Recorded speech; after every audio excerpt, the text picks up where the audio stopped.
Scene London, Westminster, Kimball. Enter Prologue. The Prologue. I come no more to make you laugh, things now that bear a weighty and a serious brow. Sad, high, and working, full of state and woe. Such noble scenes as draw the eye to flow. We now present, those that can pity hear. May, if they think it well, let fall a tear. The subject will deserve it, such as give their money out of hope they may believe. May here find truth too, those that come to see only a show or two, and so agree. The play may pass, if they be still and willing. I'll undertake may see away their shilling richly in 2 short hours, only they that come to hear a merry bawdy play, a noise of targets, or to see a fellow in a long motley coat, guarded with yellow, will be deceived, for gentle hearers know to rank our chosen truth with such a show as fool and fight is, beside forfeiting our own brains and the opinion that we bring to make that only true we now intend will leave us never an understanding friend. Therefore, for goodness sake, and as you are known the first and happiest hearers of the town, be sad as we would make ye, think ye see the very persons of our noble story. As they were living, think you see them great, and followed with the general throng and sweat of 1,000 friends, then in a moment see how soon this mightiness meets misery. And if you can be merry then, I'll say, a man may weep upon his wedding day. Act 1. Scene 1, London, an antechamber in the palace. Enter the Duke of Norfolk at one door, at the other, the Duke of Buckingham and the Lord Abergavenny. Biusica and Cham. Good morrow and well met, how have ye done since last we saw in France? Norfolk. I thank your grace. Healthful, and ever since a fresh admirer of what I saw there. Biusica and Cham. An untimely ague stayed me a prisoner in my chamber when those sons of glory, those 2 lights of men, met in the vale of Andron. Norfolk. Twixt Gines and Ard. I was then present, saw them salute on horseback, beheld them when they lighted, how they clung in their embracement, as they grew together. Which had they, what 4 thrown ones could have weighed? Such a compounded one. Biusica and Cham. All the whole time I was my chamber's prisoner. Norfolk. Then you lost the view of earthly glory, men might say.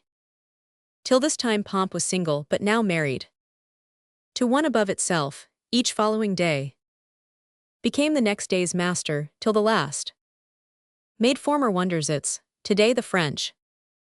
All clinkant, all in gold like heathen gods, shone down the English, and tomorrow they made Britain India, every man that stood showed like a mine, their dwarfish pages were as cherubins, all gilt, the madams too, not used to toil, did almost sweat to bear the pride upon them, that their very labor was to them as a painting. Now this mask was cried incomparable, and ensuing night made it a fool and beggar. The 2 kings, equal in luster, were now best, now worst, as presents did present them, him in eye, still him in praise, and being present both.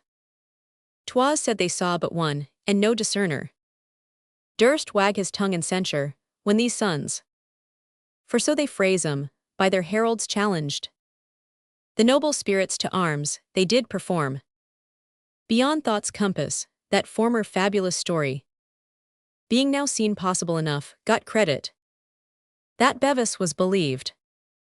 Biusica and Cham. Oh, you go far. Norfolk. As I belong to worship and affect in honor honesty, the tract of everything, would by a good discourser lose some life, which action's self was tongue to, all was royal. To the disposing of it not rebelled. Order gave each thing view, the office did distinctly his full function. Biusica and Cham. Who did guide? I mean, who set the body and the limbs of this great sport together, as you guess? Norfolk. One, certes, that promises no element in such a business. Biusica and Cham. I pray you who, my lord? Norfolk. All this was ordered by the good discretion of the Right Reverend Cardinal of York. Biusica and Cham. The devil speed him, no man's pie is freed from his ambitious finger. What had he to do in these fierce vanities, I wonder, that such a keech can with his very bulk take up the rays beneficial sun, and keep it from the earth's?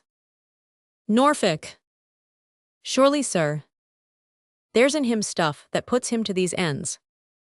For being not propped by ancestry, whose grace chalks successors their way, nor called upon for high feats done to crown, neither allied to eminent assistance, but spider-like, out of his self-drawing web, he gives us note. The force of his own merit makes his way. A gift that heaven gives for him, which buys a place next to the king.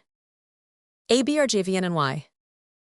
I cannot tell what heaven hath given him, let some graver eye pierce into that, but I can see his pride peep through each part of him. Whence has he that?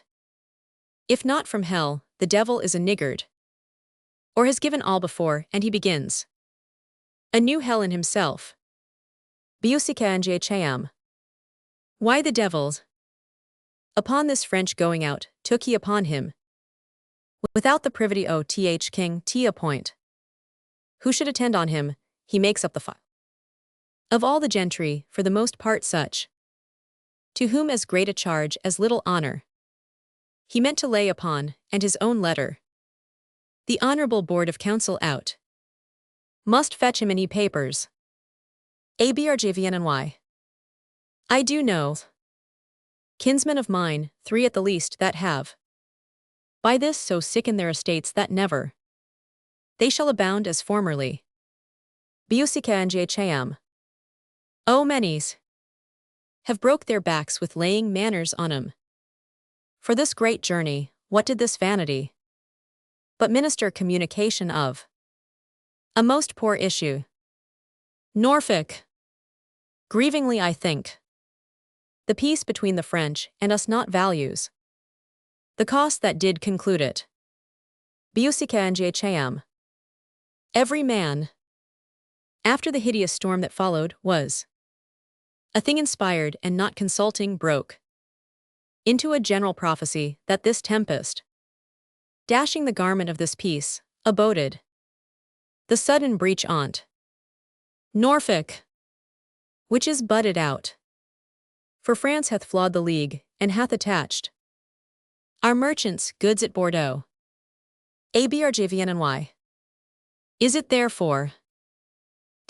Ambassador is silenced. Norfolk. Mary ist. Abrjvnny.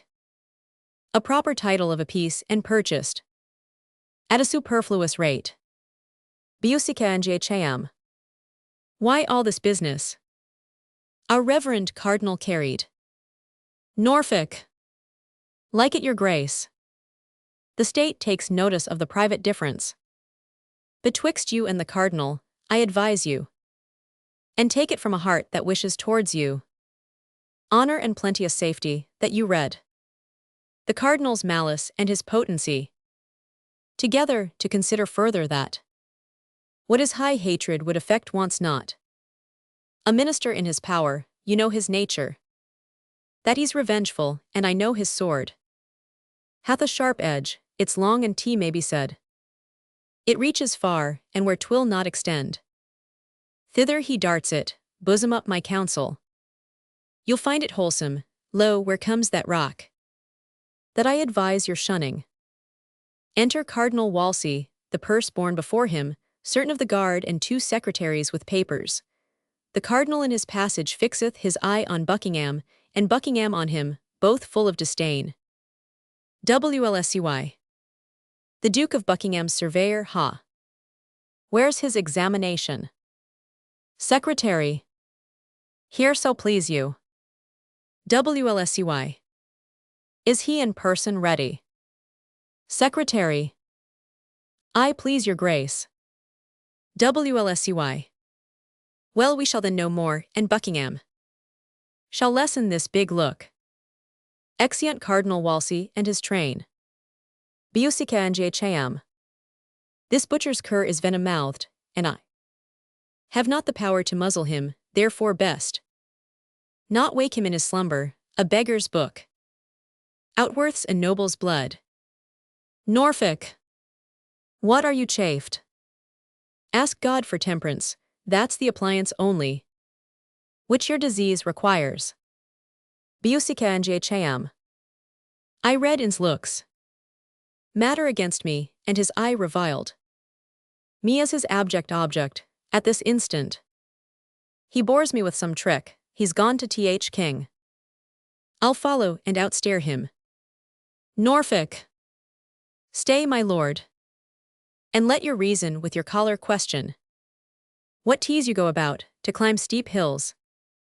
Requires slow pace at first, anger is like a full hot horse, who being allowed his way, self-mettle tires him, not a man in England can advise me like you, be to yourself as you would to your friend. Biusica Njham. I'll to the king. And from a mouth of honor quite cry down this Ipswich fellow's insolence, or proclaim there's difference in no persons. Norfolk. Be advised. Heat not a furnace for your foe so hot that it do singe yourself, we may outrun by violent swiftness that which we run at, and lose by overrunning, know you not the fire that mounts the liquor till tea run o'er, in seeming to augment it wastes it, be advised. I say again, there is no English soul more stronger to direct you than yourself. If with the sap of reason you would quench, or but allay the fire of passion. Biusica Njham. Sir, I am thankful to you, and I'll go along by your prescription, but this top-proud fellow, whom from the flow of gall I name not, but from sincere motions, by intelligence, and proofs as clear as founts in July when we see each grain of gravel, I do know to be corrupt and treasonous. Norfolk. Say not treasonous. Biusica Njham. To King I'll sate, and make my vouches strong.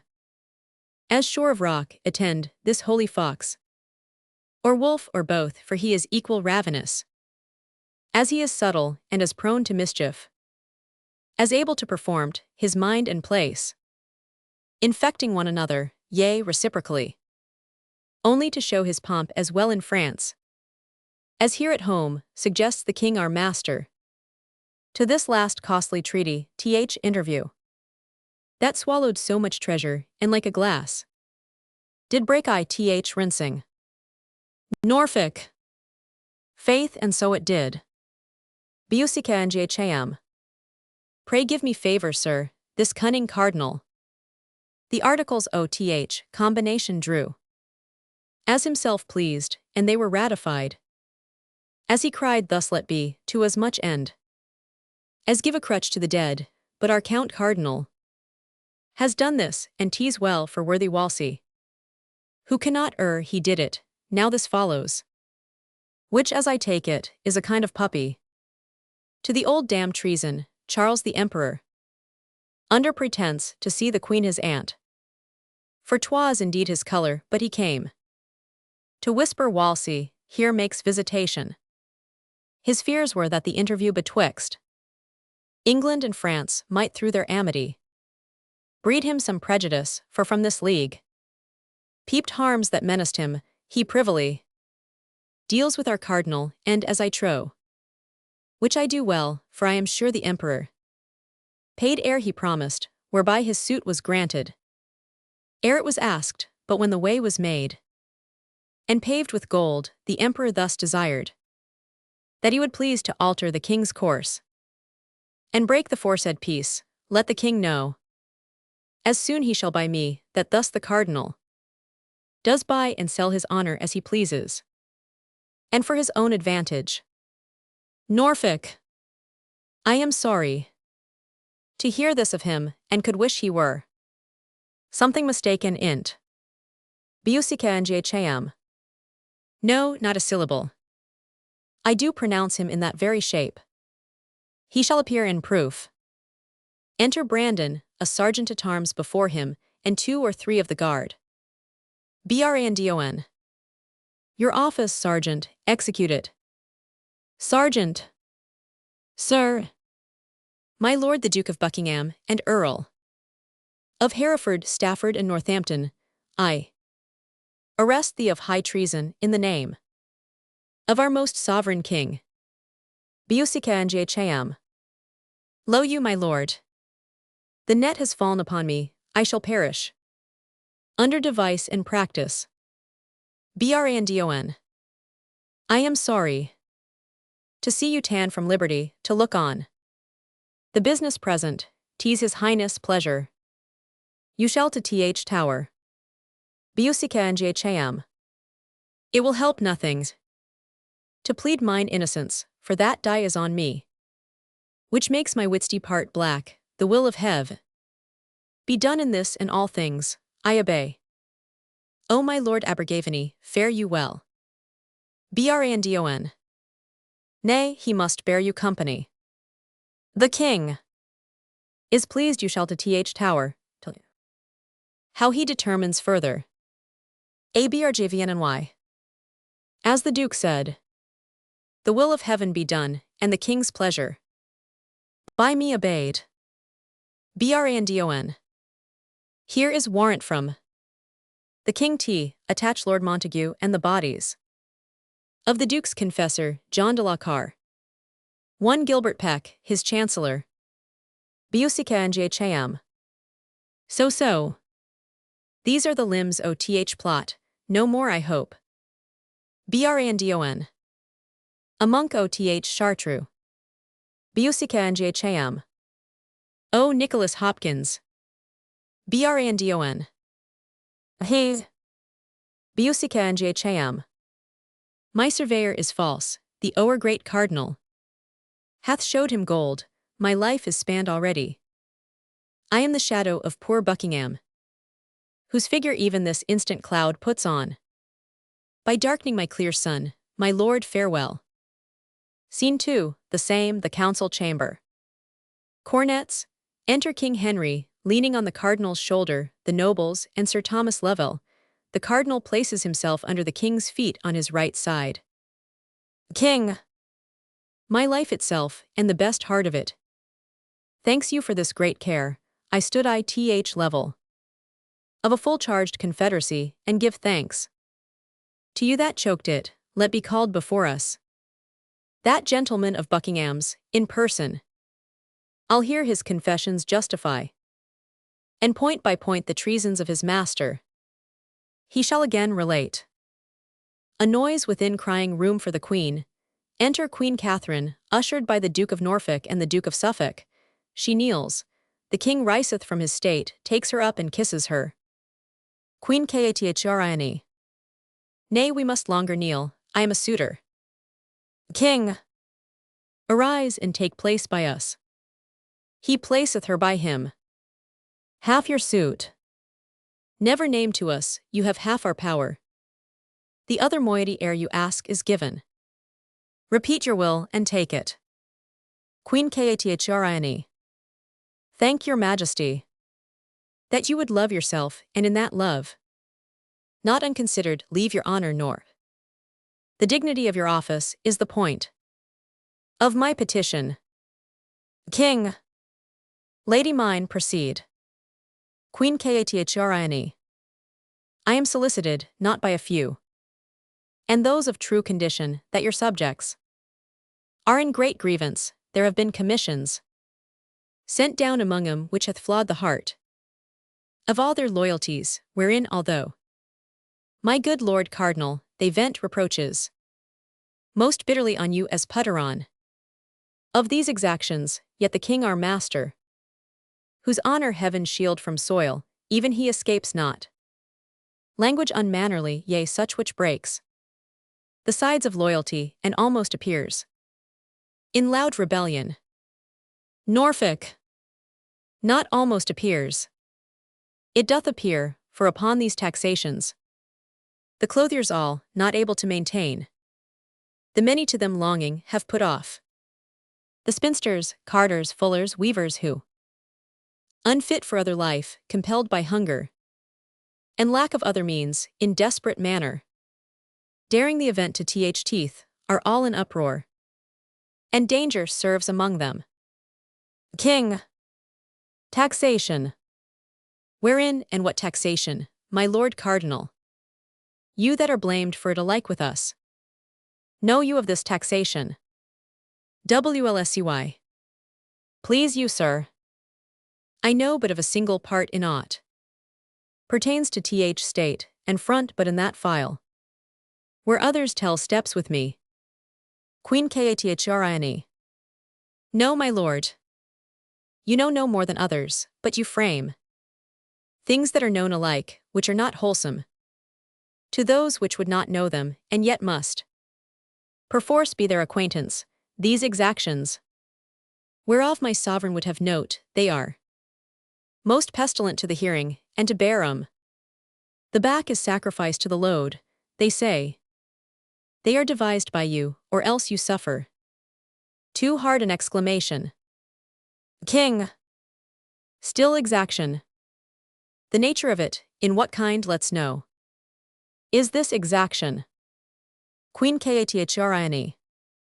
I am much too venturous in tempting of your patience, but emboldened under your promised pardon. The subject's grief comes through commissions, which compels from each the sixth part of his substance to be levied without delay, and the pretense for this is named your wars in France. This makes bold mouths, tongues spit their duties out, and cold hearts freeze allegiance in them. Their curses now live where their prayers did, and it's come to pass. This tractable obedience is a slave to each incensed will. I would your highness would give it quick consideration, for there is no primer business. King. By my lives, this is against our pleasure. WLSCY. And for me, I have no further gone in this than by a single voice, and that not past me but by learned approbation of the judges, if I am traduced by ignorant tongues, which neither know my faculties nor person, yet will be the chronicles of my doing. Let me say, 'tis but the fate of place, and the rough break that virtue must go through. We must not stint our necessary actions in the fear to cope malicious censurers, which ever, as ravenous fishes, do a vessel follow that is new trimmed, but benefit no further than vainly longing what we oft do best by sick interpreters. Once weak ones is not ours, or not allowed. What worst, as oft hitting a grosser quality, is cried up for our best act. If we shall stand still in fear, our motion will be mocked or carped at. We should take root here where we sit, or sit state statues only. King. Things done well, and with a care, exempt themselves from fear. Things done without example, in their issue, are to be feared. Have you a precedent of this commission? I believe not any. We must not rend our subjects from our laws, and stick them in our will. Sixth part of each a trembling contribution. Why we take from every tree lop, bark, and part ot timber, and though we leave it with a root thus hacked, the air will drink the sap. To every county where this is questioned, send our letters with free pardon to each man that has denied the force of this commission. Pray look taught. I put it to your care. WLSCY. Aside to his secretary, a word with you. Let there be letters writ to every shire of the king's grace and pardon. The grieved commons hardly conceive of me. Let it be noised that through our intercession this revokement and pardon comes, I shall anon advise you. Further in the proceeding. Enter Surveyor. Queen Catherine. I am sorry that the Duke of Buckingham is run in your displeasure. King. It grieves many. The gentleman is learned, and a most rare speaker. To nature none more bound, his training such, that he may furnish and instruct great teachers. And never seek for aid out of himself, yet see, when these so noble benefits shall prove, not well disposed, the mind growing once corrupt, they turn to vicious forms, 10 times more ugly than ever they were fair, this man so complete, who was enrolled mongst wonders, and when we, almost with ravished listening, could not find his hour of speech a minute, he, my lady, hath into monstrous habits put the graces that once were his, and is become as black as if besmeared in hell. Sit by us, you shall hear. This was his gentleman in trust of him. Things to strike honor sad, bid him recount the forecited practices, whereof we cannot feel too little, hear too much. WLSCY. Stand forth, and with bold spirit relate what you, most like a careful subject, have collected out of the Duke of Buckingham. King. Speak freely. Surveyor. First, it was usual with him, every day, it would infect his speech, that if the king should without issue die, he'll carry it so, to make the scepter his, these very words I've heard him utter to his son-in-law, Lord Abergavenny, to whom by oath he menaced revenge upon the cardinal. WLSCY. Please your highness note this dangerous conception in this point. Not friended by his wish to your high person. His will is most malignant, and it stretches beyond you to your friends. Queen Catherine. My learned Lord Cardinal. Deliver all with charity. King. Speak on. How grounded he his title to the crown? Upon our fail, to this point hast thou heard him at any time speak aught? Surveyor. He was brought to this by a vain prophecy of Nicholas Henton. King. What was that, Henton? Surveyor. Sir, a Chartreux friar, his confessor, who fed him every minute with words of sovereignty. King. How knowst ye thou this? Surveyor.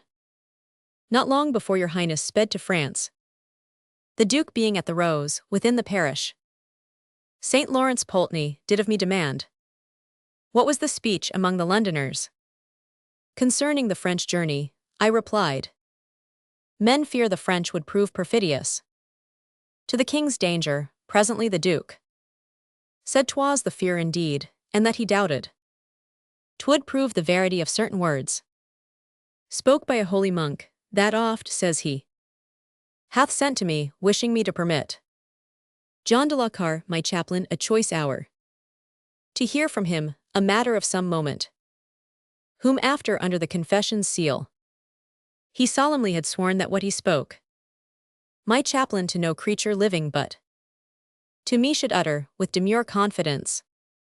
This pausingly ensued, neither the king nor his heirs tell you the Duke shall prosper, bid him strive to gain the love o' th commonalty, the Duke shall govern England. Queen Catherine. If I know you well, you were the Duke's surveyor, and lost your office on the complaint o' th tenants. Take good heed you charge not in your spleen a noble person, and spoil your nobler soul. I say take heed. Yes, heartily beseech you. King. Let him on. Go forward. Surveyor. On my soul, I'll speak but truth.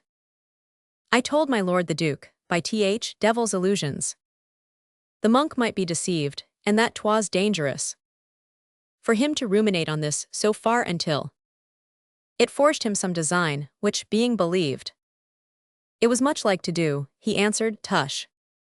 It can do me no damage, adding further, that had the king in his last sickness failed, the cardinals and Sir Thomas Lovell's heads should have gone off.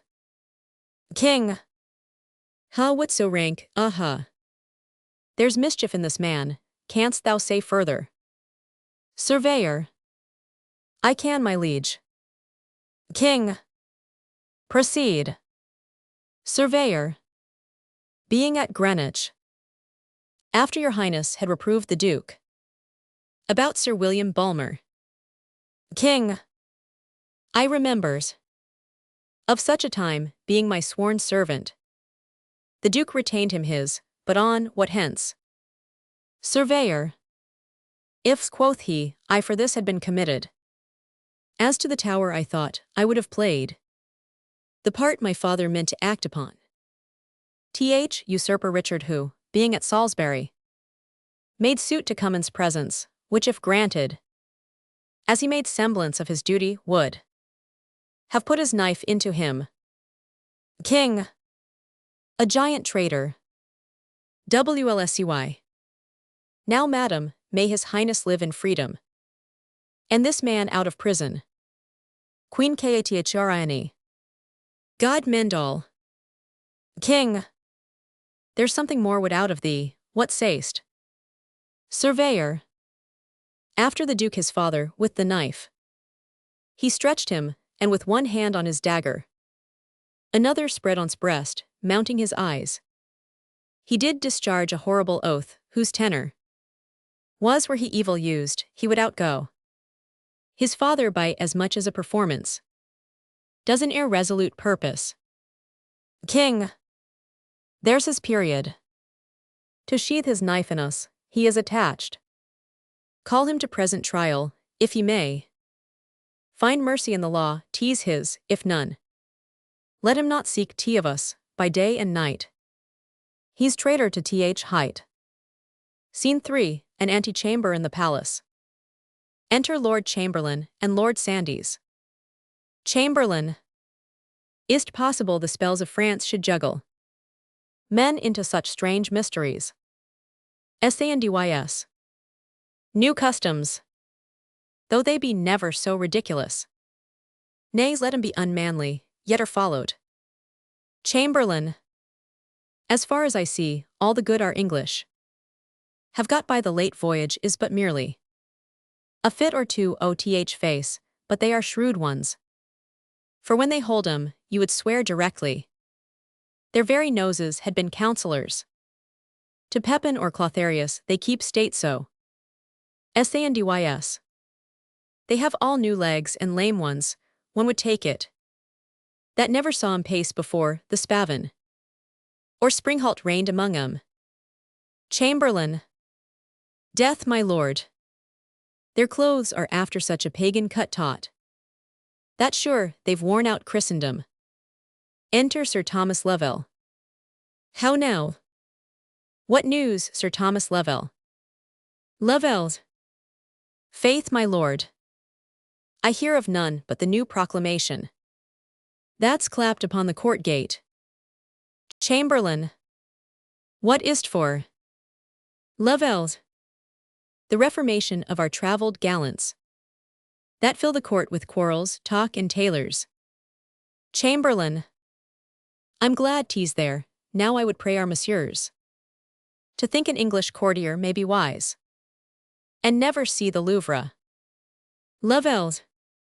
They must either, for so run the conditions, leave those remnants of fool and feather that they got in France, with all their honorable points of ignorance pertaining thereunto, as fights and fireworks, abusing better men than they can be, out of a foreign wisdom, renouncing clean the faith they have in tennis and tall stockings, short blistered breeches, and those types of travel, and understand again like honest men, or pack to their old playfellows, there I take it.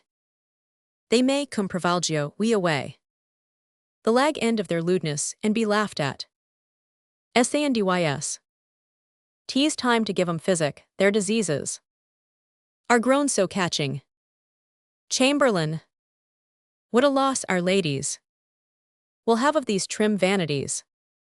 Lovels. I married. There will be woe indeed, lords, the sly horsens have got a speeding trick to lay down ladies. A French song and a fiddle has no fellow. Sandys. The devil fiddle 'em, I am glad they are going. For sure there's no converting of 'em, now. An honest country lord as I am beaten. A long time out of play may bring his plain song. And have an hour of hearing, and by Our Lady held current music too. Chamberlain. Well said, Lord Sandys. Your colt's tooth is not cast yet. Sandys. No, my lord. Nor shall not while I have a stump. Chamberlain. Sir Thomas. Whither were you a-going? Lovels. To the Cardinal S. Your lordship is a guest too. Chamberlain. Oh, 'tis true. This night he makes a supper, and a great one. To many lords and ladies, there will be the beauty of this kingdom, I'll assure you. Lovels. That churchman bears a bounteous mind indeed. A hand as fruitful as the land that feeds us. His dews fall everywhere. Chamberlain. No doubt he's noble. He had a black mouth that said other of him. Sandys. He may, my lord, has wherewithal, in him. Sparing would show a worse sin than ill doctrine. Men of his way should be most liberal. They are set here for examples. Chamberlain. True, they are so. But few now give so great ones. My barge stays. Your lordship shall along. Come, good Sir Thomas. We shall be late else, which I would not be. For I was spoke to, with Sir Henry Guildford, this night to be controllers. Sandys. I am your lordship S. Scene 4, a hall in York Place. Hotboys, a small table under a state for the cardinal, a longer table for the guests. Then enter Anne Boleyn and divers other ladies and gentlemen as guests, at one door. At another door enter Sir Henry Guildford. Gyldford. Ladies, a general welcome from his grace. Salutes ye all, this night he dedicates to fair content and you, none here he hopes. In all this noble bevy has brought with her one care abroad, he would have all as merry. As first, good company, good wine, good welcome can make good people. Enter Lord Chamberlain, Lord Sandys, and Sir Thomas Lovell. O my lord, you're tardy. The very thought of this fair company clapped wings to me. Chamberlain. You are young, Sir Harry Guildford. Sandys. Sir Thomas Lovell had the cardinal. But half my lay thoughts in him, some of these should find a running banquet ere they rested. I think would better please 'em, by my life. They are a sweet society of fair ones. Lovels. Oh, that your lordship were but now confessor to one or two of these. Sandys. I would I were. They should find easy penance. Lovels. Faith, how easy. Sandys. As easy as a down bed would afford it. Chamberlain. Sweet ladies, will it please you sit, Sir Harry? Place you that side, I'll take the charge of this. His grace is entering, nay, you must not freeze. Two women placed together makes cold weather. My Lord Sandys, you are one will keep 'em waking. Pray, sit between these ladies. Sandys. By my faiths. And thank your lordship, by your leave, sweet ladies. If I chance to talk a little wild, forgive me. I had it from my father. And was he mad, sir? Sandys. Oh, very mad, exceeding mad in love too. But he would bite none, just as I do now. He would kiss you 20 with a breath. Chamberlain. Well said, my lord. So now you're fairly seated, gentlemen. The penance lies on you if these fair ladies pass away frowning. Sandys. For my little cure, let me alone. Hot boys, enter Cardinal Wolsey and takes his state. WLSCY.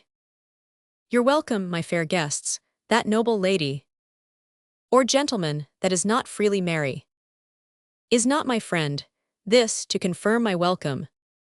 And to you all good health. Sandys. Your grace is noble. Let me have such a bowl may hold my thanks and save me so much talking. WLSCY. My Lord Sandys. I am beholding to you, cheer your neighbors. Ladies, you are not merry, gentlemen. Whose fault is this? Sandys. The red wine first must rise in their fair cheeks, my lord, then we shall have 'em. Talk us to silence. And you are a merry gamester. My Lord Sandys. Sandys. Yes, if I make my play. Here's to your ladyship, and pledge it, madam. For 'tis to such a thing. And you cannot show me. Sandys. I told your grace they would talk anon. Drum and trumpet, chambers discharged. WLSCY. What's that? Chamberlain. Look out there, some of ye. WLSCY. What warlike voice? And to what end is this? Nay, ladies, fear not. By all the laws of war you're privileged. Enter servant. Chamberlain. How now, what is't? Servant. A noble troop of strangers. For so they seem, they've left their barge and landed. And hither make, as great ambassadors. From foreign princes. WLSCY. Good Lord Chamberlain. Go give 'em welcome, you can speak the French tongue. And pray receive 'em nobly, and conduct 'em into our presence, where this heaven of beauty shall shine it full upon them. Some attend him. Exit Chamberlain attended. All rise and tables removed. You have now a broken banquet, but we'll mend it. A good digestion to you all, and once more I shower a welcome on ye, welcome all. Hot boys, enter king and others as maskers, habited like shepherds, ushered by the Lord Chamberlain. They pass directly before the cardinal and gracefully salute him. A noble company, what are their pleasures? Chamberlain. Because they speak no English, thus they prayed. To tell your grace, that having heard by fame of this so noble and so fair assembly, this night to meet here, they could do no less. Out of the great respect they bear to beauty. But leave their flocks, and under your fair conduct, crave leave to view these ladies and entreat an hour of revels with them. WLSCY. Say, Lord Chamberlain. They have done my poor house grace, for which I pay 'em 1,000 thanks, and pray 'em take their pleasures. The maskers choose ladies, the king chooses Anne Boleyn. King. The fairest hand I ever touched, O beauty. Till now I never knew thee. WLSCY. My lord. Chamberlain. Your grace. WLSCY. Pray tell 'em thus much from me. There should be one amongst 'em, by his person, more worthy this place than myself, to whom, if I but knew him, with my love and duty, I would surrender it. Chamberlain. I will, my lord. Whispers with the maskers. WLSCY. What say they? Chamberlain. Such a one they all confess. There is indeed, which they would have your grace find out, and he will take it. WLSCY. Let me see then. By all your good leaves, gentlemen, here I'll make my royal choice. King. Ye have found him, cardinal. You hold a fair assembly, you do well, lord. You are a churchman, or I'll tell you, cardinal. I should judge now unhappily. WLSCY. I am glad. Your grace is grown so pleasant. King. My Lord Chamberlain. Prithee come hither, what fair lady is that? Chamberlain. An't please your grace, Sir Thomas Boleyn's daughter. The Viscount Rochford, one of her highness' women. King. By heaven she is a dainty one, sweetheart. I were unmannerly to take you out. And not to kiss you, a health gentleman. Let it go round. WLSCY. Sir Thomas Lovell, is the banquet ready? ITH Privy Chamber. Lovell's. Yes, my lord. WLSCY. Your grace. I fear, with dancing is a little heated. King. I fear too much. WLSCY. There's fresher air, my lord. In the next chamber. King. Lead in your ladies, every one, sweet partner. I must not yet forsake you, let's be merry. Good my lord cardinal, I have half a dozen healths. To drink to these fair ladies, and a measure. To lead 'em once again, and then let's dream.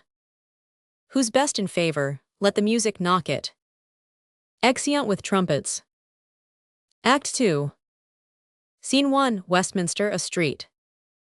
Enter 2 gentlemen at several doors. First gentleman. Whither away so fast? Second gentleman. O God save ye.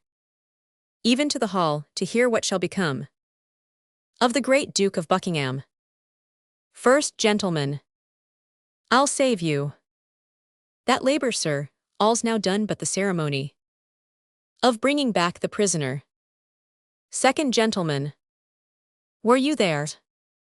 First gentleman. Yes, indeed was I. Second gentleman. Pray speak what has happened. First gentleman. You may guess quickly what. Second gentleman. Is he found guilty? First gentleman. Yes, truly is he, and condemned upon't. Second gentleman. I am sorry for't. First gentleman. So are a number more. Second gentleman. But pray how passed it? First gentleman. I'll tell you in a little. The great Duke came to the bar, where to his accusations he pleaded still not guilty and alleged many sharp reasons to defeat the law. The king's attorney, on the contrary, urged on the examinations, proofs, confessions of divers witnesses, which the Duke desired to have brought viva voce to his face, at which appeared against him his surveyor, Sir Gilbert Peck his chancellor, and John Carr, confessor to him, with that devil monk Hopkins, that made this mischief. Second gentleman. That was he that fed him with his prophecies. First gentleman. The same. All these accused him strongly, which he fain would have flung from him, but indeed he could not. And so his peers, upon this evidence, have found him guilty of high treason, much. He spoke, and learnedly for life, but all was either pitied in him or forgot. Second gentleman. After all this, how did he bear himself? First gentleman. When he was brought again to th bar to hear his knell rung out, his judgment he was stirred. With such an agony, he sweat extremely, and something spoke in choler, ill and hasty. But he fell to himself again, and sweetly, in all the rest, showed a most noble patience. Second gentleman. I do not think he fears death. First gentleman. Sure he does not. He never was so womanish, the cause he may a little grieve at. Second gentleman. Certainly. The cardinal is the end of this. First gentleman. 'Tis likely. By all conjectures, first Kildare's attainder, then Deputy of Ireland, who removed Earl Surrey was sent thither, and in haste too, lest he should help his father. Second gentleman. That trick of state was a deep envious one. First gentleman. At his return. No doubt he will requite it, this is noted. And generally, whoever the king favors, the cardinal instantly will find employment. And far enough from court too. Second gentleman. All the commons hate him perniciously, and oh my conscience, wish him 10 fathom deep, this duke as much. They love and dote on, call him bounteous Buckingham, the mirror of all courtesy. Enter Buckingham from his arraignment. Tipstaves before him, the axe with the edge towards him, halberds on each side, accompanied with Sir Thomas Lovell, Sir Nicholas Vaux, Sir William Sandys and common people. First gentleman.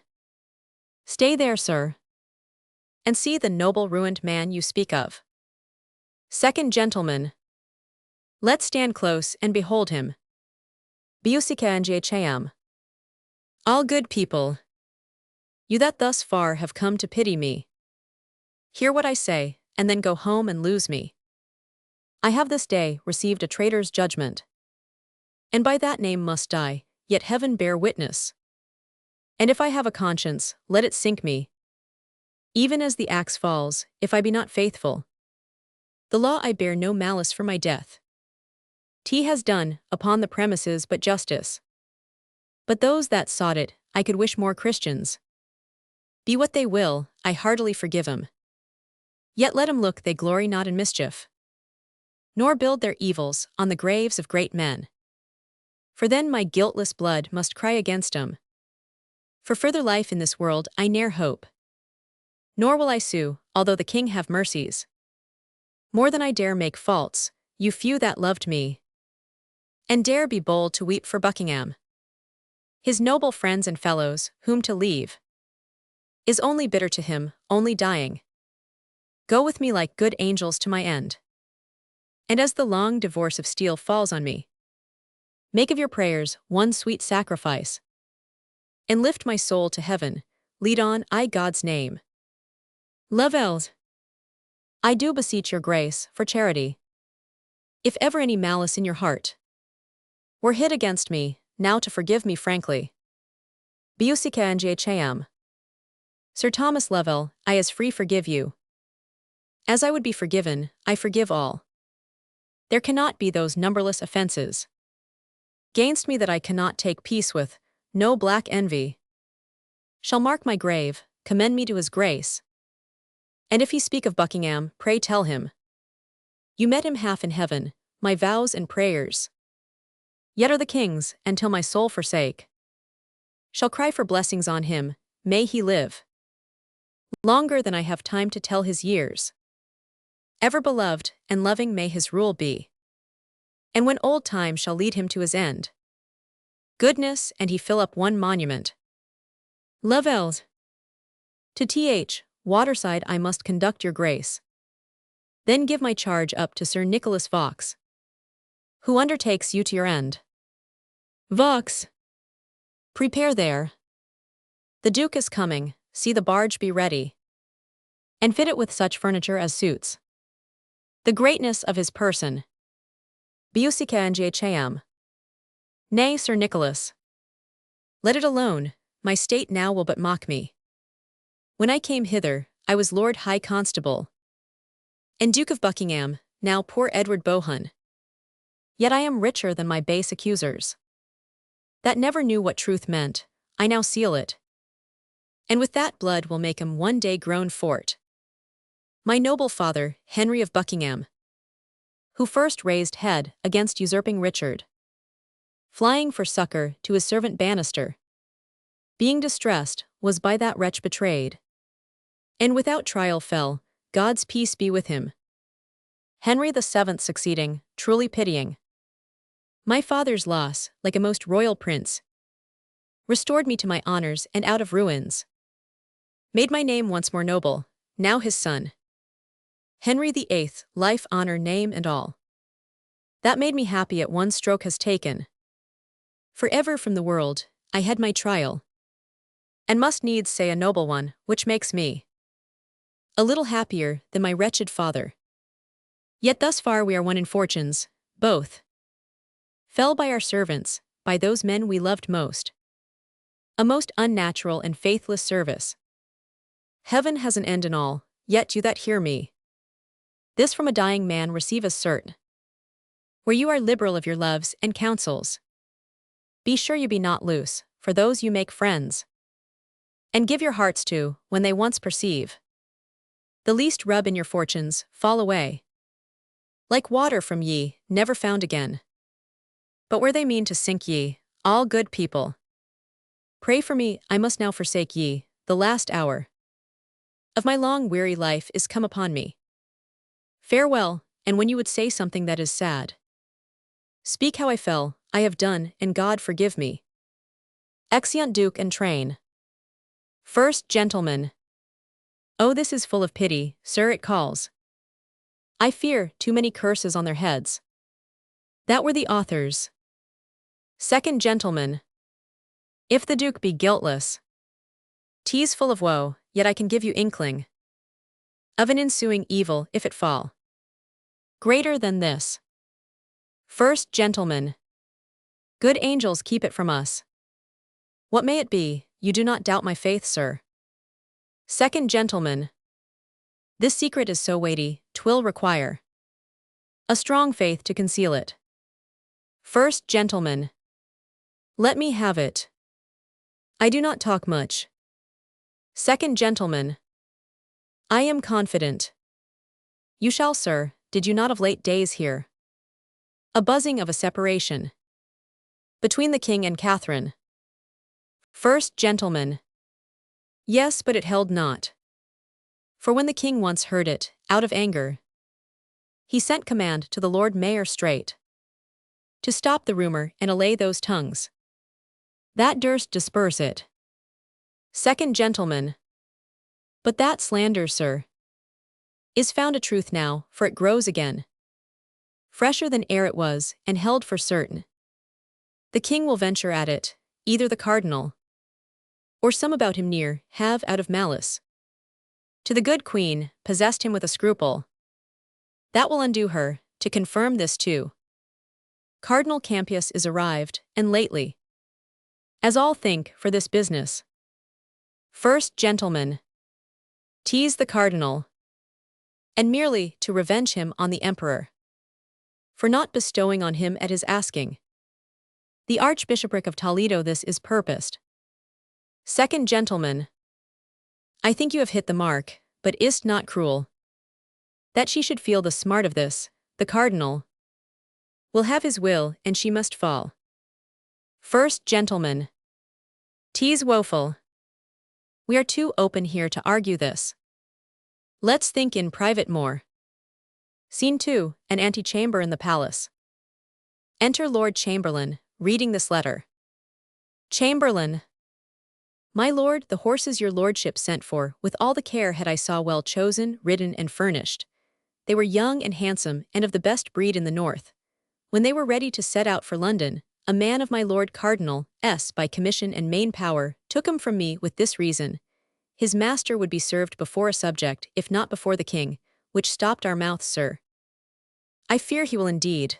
Well, let him have them. He will have all, I think. Enter to the Lord Chamberlain, the Dukes of Norfolk and Suffolk. Norfolk. Well met, my Lord Chamberlain. Chamberlain. Good day to both your graces. Suffolk. How is the king employed? Chamberlain. I left him private, full of sad thoughts and troubles. Norfolk. What's the cause? Chamberlain. It seems the marriage with his brother's wife has crept too near his conscience. Suffolk. No, his conscience has crept too near another lady. Norfolk. 'Tis so. This is the cardinal's doing, the king cardinal. That blind priest, like the eldest son of fortune, turns what he list. The king will know him one day. Suffolk. Pray God he do, he'll never know himself else. Norfolk. How holily he works in all his business. And with what zeal, for now he has cracked the league between us and the emperor, the queen's great nephew. He dives into the king's soul, and there scatters dangers, doubts, wringing of the conscience, fears and despairs, and all these for his marriage. And out of all these to restore the king, he counsels a divorce, a loss of her, that like a jewel has hung 20 years about his neck, yet never lost her luster. Of her that loves him with that excellence that angels love good men with, even of her, that when the greatest stroke of fortune falls, will bless the king, and is not this course pious? Chamberlain. Heaven keep me from such counsel, 'tis most true. These news are everywhere, every tongue speaks 'em, and every true heart weeps for't, all that dare look into these affairs, see this main end. The French king's sister, heaven will one day open the king's eyes, that so long have slept upon this bold bad man, Suffolk, and free us from his slavery. Norfolk. We had need pray, and heartily, for our deliverance, or this imperious man will work us all from princes into pages, all men's honors lie like one lump before him, to be fashioned into what pitch he please. Suffolk. For me, my lords, I love him not, nor fear him, there's my creed. As I am made without him, so I'll stand.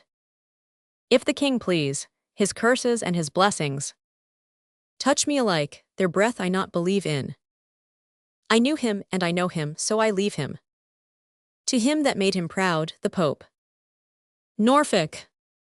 Let's in, and with some other business put the king from these sad thoughts that work too much upon him.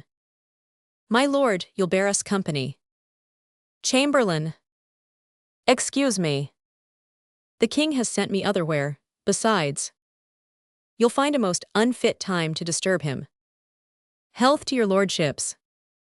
Norfolk. Thanks, my good Lord Chamberlain. Exit Lord Chamberlain, and the king draws the curtain and sits reading pensively. Suffolk. How sad he looks, sure he is much afflicted. King. Who's there, ha? Norfolk. Pray God he be not angry. King. Who's there, I say, how dare you thrust yourselves into my private meditations? Who am I, ha? Norfolk. A gracious king that pardons all offenses. Malice ne'er meant, our breach of duty this way is business of a state, in which we come to know your royal pleasure. King. Ye are too bold. Go to, I'll make ye know your times of business. Is this an hour for temporal affairs, ha?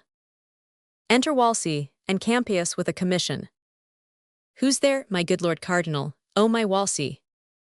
The quiet of my wounded conscience. Thou art a cure fit for a king, you're welcome. Most learned reverend sir, into our kingdom. Use us and it, my good lord have great care. I be not found a talker. WLSCY. Sir, you cannot. I would your grace would give us but an hour of private conference. King. To Norfolk and Suffolk, we are busy, go. Norfolk. Aside to Suffolk, this priest has no pride in him. Suffolk.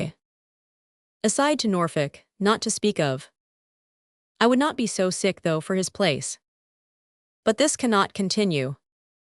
Norfolk. Aside to Suffolk, if it do, I'll venture one have at him.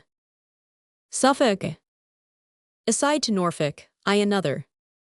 Exeunt Norfolk and Suffolk. WLSCY. Your grace has given a precedent of wisdom above all princes in committing freely your scruple to the voice of Christendom. Who can be angry now, what envy reach you? The Spaniard, tied by blood and favor to her, must now confess, if they have any goodness. The trial just and noble, all the clerks, I mean the learned ones in Christian kingdoms, have their free voices, Rome, the nurse of judgment, invited by your noble self, hath sent one general tongue unto us, this good man, this just and learned priest, Cardinal Campius, whom once more I present unto your highness, King. And once more in mine arms I bid him welcome, and thank the holy conclave for their loves. They have sent me such a man I would have wished for. Campius, your grace must needs deserve all strangers' loves.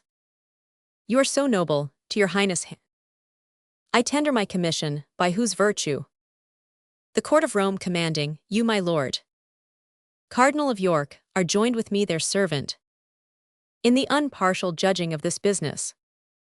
King, two equal men, the queen shall be acquainted forthwith for what you come. Where's Gardiner? WLSCY. I know your majesty has always loved her, so dear in heart not to deny her that a woman of less place might ask by law. Scholars allowed freely to argue for her. King, I in the best she shall have, and my favor to him that does best, God forbid else, Cardinal. Prithee call Gardiner to me, my new secretary. I find him a fit fellow. Enter Gardiner. WLSCY. Aside to Gardiner. Give me your hand, much joy and favor to you. You are the king, now. GARDINER. Aside to Wolsey, but to be commanded forever by your grace, whose hand has raised me. King. Come hither, Gardiner. The king and Gardiner walk and whisper. Campius, my lord of York, was not one Dr. Pace in this man's place before him. WLSCY. Yes, he was. Campius, was he not held a learned man? WLSCY. Yes, surely. Campius. Believe me, there's an ill opinion spread then, even of yourself, Lord Cardinal. WLSCY. How of me? Campius. They will not stick to say you envied him, and fearing he would rise, he was so virtuous, kept him a foreign man still, which so grieved him, that he ran mad and died. WLSCY. Heaven's peace be with him. That's Christian care enough, for living murmurers. There's places of rebuke, he was a fool. For he would needs be virtuous, that good fellow. If I command him, follows my appointment. I will have none so near else. Learn this, brother. We live not to be griped by meaner persons.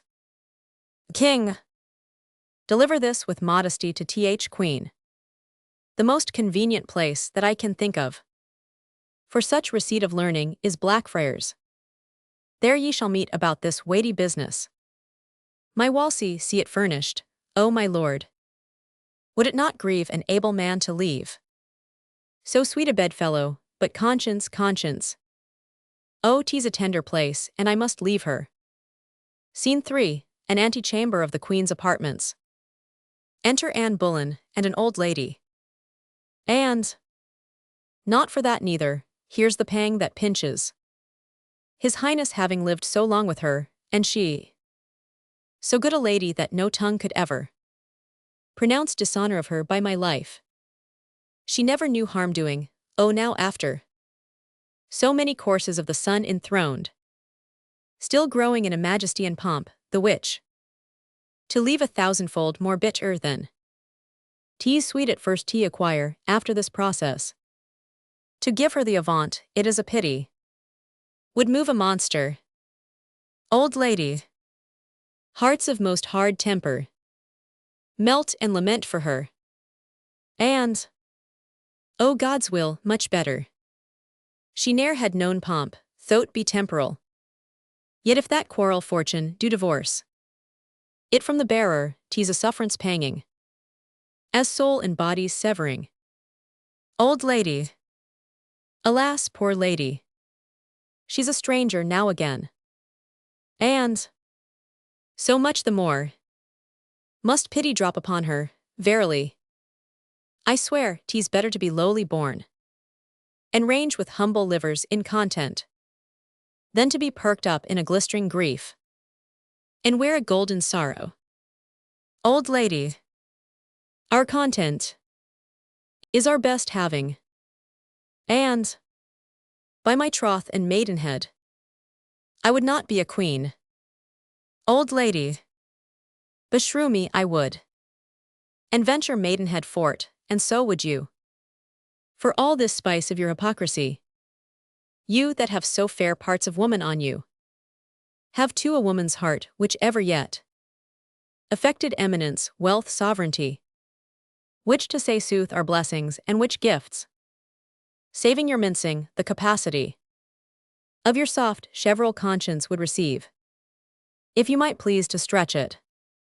And, nay, good troth, old lady, yes, troth and troth, you would not be a queen. And, no, not for all the riches under heaven. Old lady, 'tis strange, a threepence bode would hire me, old as I am, to queen it, but I pray you, what think you of a duchess, have you limbs to bear that load of title? And, no, in truth, old lady, then you are weakly made, pluck off a little. I would not be a young count in your way. For more than blushing comes to, if your back cannot vouchsafe this burden, 'tis too weak ever to get a boy. And, how you do talk! I swear again I would not be a queen for all the world. Old lady, in faith, for little England, you'd venture in emballing, I myself would for Caernarfonshire, although there longed no more to th crown but that. Lo, who comes here? Enter Lord Chamberlain. Chamberlain. Good morrow, ladies, what were't worth to know the secret of your conference? And, my good lord, not your demand, it values not your asking. Our mistress, sorrows we were pitying. Chamberlain. It was a gentle business, and becoming the action of good women, there is hope. All will be well. And, now I pray God, amen. Chamberlain. You bear a gentle mind, and heavenly blessings follow such creatures, that you may, fair lady, perceive I speak sincerely, and high note s. Tan of your many virtues, the king's majesty commends his good opinion of you, and does purpose honor to you no less flowing than Marchioness of Pembroke, to which title £1,000 a year annual support out of his grace he adds. And, I do not know what kind of my obedience I should tender. More than my all is nothing, nor my prayers are not words duly hallowed, nor my wishes more worth than empty vanities, yet prayers and wishes are all I can return. Beseech your lordship, vouchsafe to speak my thanks and my obedience, as from a blushing handmaid to his highness, whose health and royalty I pray for. Chamberlain. Lady, I shall not fail to approve the fair conceit the king hath of you. I have perused her well. Beauty and honor in her are so mingled that they have caught the king, and who knows yet but from this lady may proceed a gem to lighten all this isle. I'll to the king and say I spoke with you. And, my honored lord, exit Lord Chamberlain. Old lady, why this it is, cc. I have been begging 16 years in court, am yet a courtier beggarly, nor could come pat betwixt too early and too late for any suit of pounds, and you, O fate, a very fresh fish here, fie upon this compelled fortune. Have your mouth filled up before you open it. And, this is strange to me. Old lady, how tastes it? Is it bitter? 40 pence. No. There was a lady once, 'tis an old story, that would not be a queen, that would she not. For all the mud in Egypt, have you heard it? And come, you are pleasant. Old lady. With your theme I could Ormont the lark, the Marchioness of Pembroke. £1,000 a year for pure respect. No other obligation, by my life. That promises more thousands, honor's train. Is longer than his foreskirt, by this time. I know your back will bear a duchess, say. Are you not stronger than you were? And, good lady, make yourself mirth with your particular fancy. And leave me out on't, would I had no being. If this salute my blood a jot, it faints me. To think what follows. The Queen is comfortless, and we forgetful. In our long absence, pray do not deliver what here you've heard to her. Old lady. What do you think me? Scene 4, a hall in Blackfriars. Trumpets, senate, and cornets. Enter 2 vergers with short silver wands, next them 2 scribes in the habit of doctors. After them the Archbishop of Canterbury alone. After him the Bishops of Lincoln, Ely, Rochester, and St. Asaph. Next them with some small distance follows a gentleman bearing the purse with the great seal and a cardinal's hat. Then 2 priests bearing each a silver cross. Then a gentleman usher bareheaded, accompanied with a sergeant-at-arms bearing a silver mace. Then 2 gentlemen bearing 2 great silver pillars, after them side by side the 2 cardinals, 2 noblemen with the sword and mace. The king takes place under the cloth of state. The 2 cardinals sit under him as judges. The queen takes place some distance from the king. The bishops place themselves on each side the court in manner of consistory, below them the scribes. The lords sit next the bishops. The rest of the attendants stand in convenient order about the stage. WLSCY. Whilst our commission from Rome is read, let silence be commanded. King. What's the need? It hath already publicly been read. And on all sides authority allowed. You may then spare that time. WLSCY. Bet so, proceed. Scribe. Say Henry King of England, come into the court. Criers. Henry King of England, come into the court. King. Here. Scribe. Say Catherine Queen of England, come into the court. Criers. Catherine Queen of England, come into the court. The queen makes no answer, rises out of her chair, goes about the court, comes to the king and kneels at his feet, then speaks. Queen Cathrine. Sir, I desire you do me right and justice, and to bestow your pity on me, for I am a most poor woman and a stranger, born out of your dominions, having here no judge indifferent nor no more assurance of equal friendship and proceeding.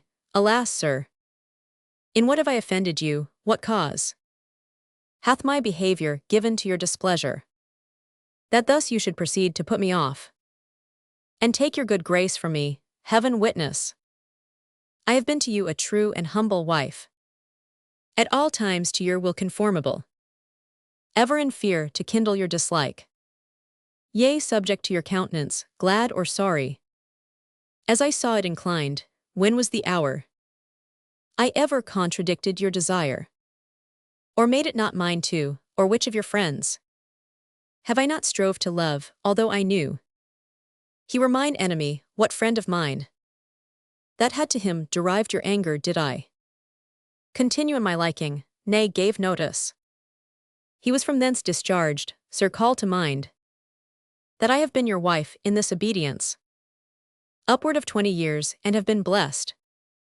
with many children by you, if in the course and process of this time you can report and prove it too, against mine honor aught, my bond to wedlock, or my love and duty, against your sacred person, in God's name, turn me away, and let the foulsty contempt shut door upon me, and so give me up to the sharpsty kind of justice, please you, sir. The king your father was reputed for a prince most prudent, of an excellent and unmatched wit and judgment. Ferdinand, my father, King of Spain, was reckoned one the wisest prince that there had reigned by many a year before. It is not to be questioned that they had gathered a wise council to them of every realm that did debate this business, who deemed our marriage lawful, wherefore I humbly beseech you, sir, to spare me till be by my friends in Spain advised, whose counsel I will implore, if not ith name of God, your pleasure be fulfilled. WLSCY. You have here, lady, and of your choice, these reverend fathers, men of singular integrity and learning, yea, the elect OTH land, who are assembled to plead your cause. It shall be therefore bootless that longer you desire the court, as well for your own quiet as to rectify what is unsettled in the king.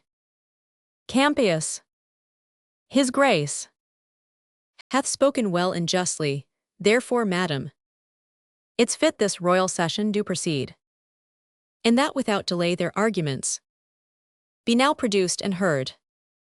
Queen Catherine. Lord Cardinal, to you I speak. WLSCY. Your pleasure, madam. Queen Catherine. Sir, I am about to weep, but thinking that we are a queen, or long have dreamed so, cert. The daughter of a king, my drops of tears I'll turn to sparks of fire. WLSCY. Be patient yet. Queen Catherine. I will when you are humble, nay before. Or God will punish me, I do believe, induced by potent circumstances, that you are mine enemy, and make my challenge. You shall not be my judge, for it is you have blown this coal betwixt my lord and me, which gods do quench. Therefore I say again, I utterly abhor, yea, from my soul refuse you for my judge, whom, yet once more, I hold my most malicious foe, and think not at all a friend to truth. WLSCY.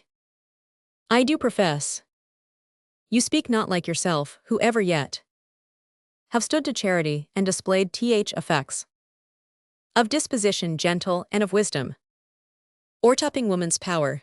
Madam, you do me wrong. I have no spleen against you, nor injustice for you or any. How far I have proceeded, or how far further shall, is warranted by a commission from the consistory, yea, the whole consistory of Rome. You charge me that I have blown this coal. I do deny it. The king is present. If it be known to him that I gainsay my deed, how may he wound and worthily my falsehood, yea, as much as you have done my truth? If he know that I am free of your report, he knows I am not of your wrong, therefore in him it lies to cure me, and the cure is to remove these thoughts from you, the which before his highness shall speak in. I do beseech you, gracious madam, to unthink your speaking, and to say so no more. Queen Catherine. My lord, I am a simple woman, much too weak oppose your cunning, your meek and humble-mouthed. You sign your place and calling, in full seeming, with meekness and humility, but your heart is crammed with arrogancy, spleen and pride.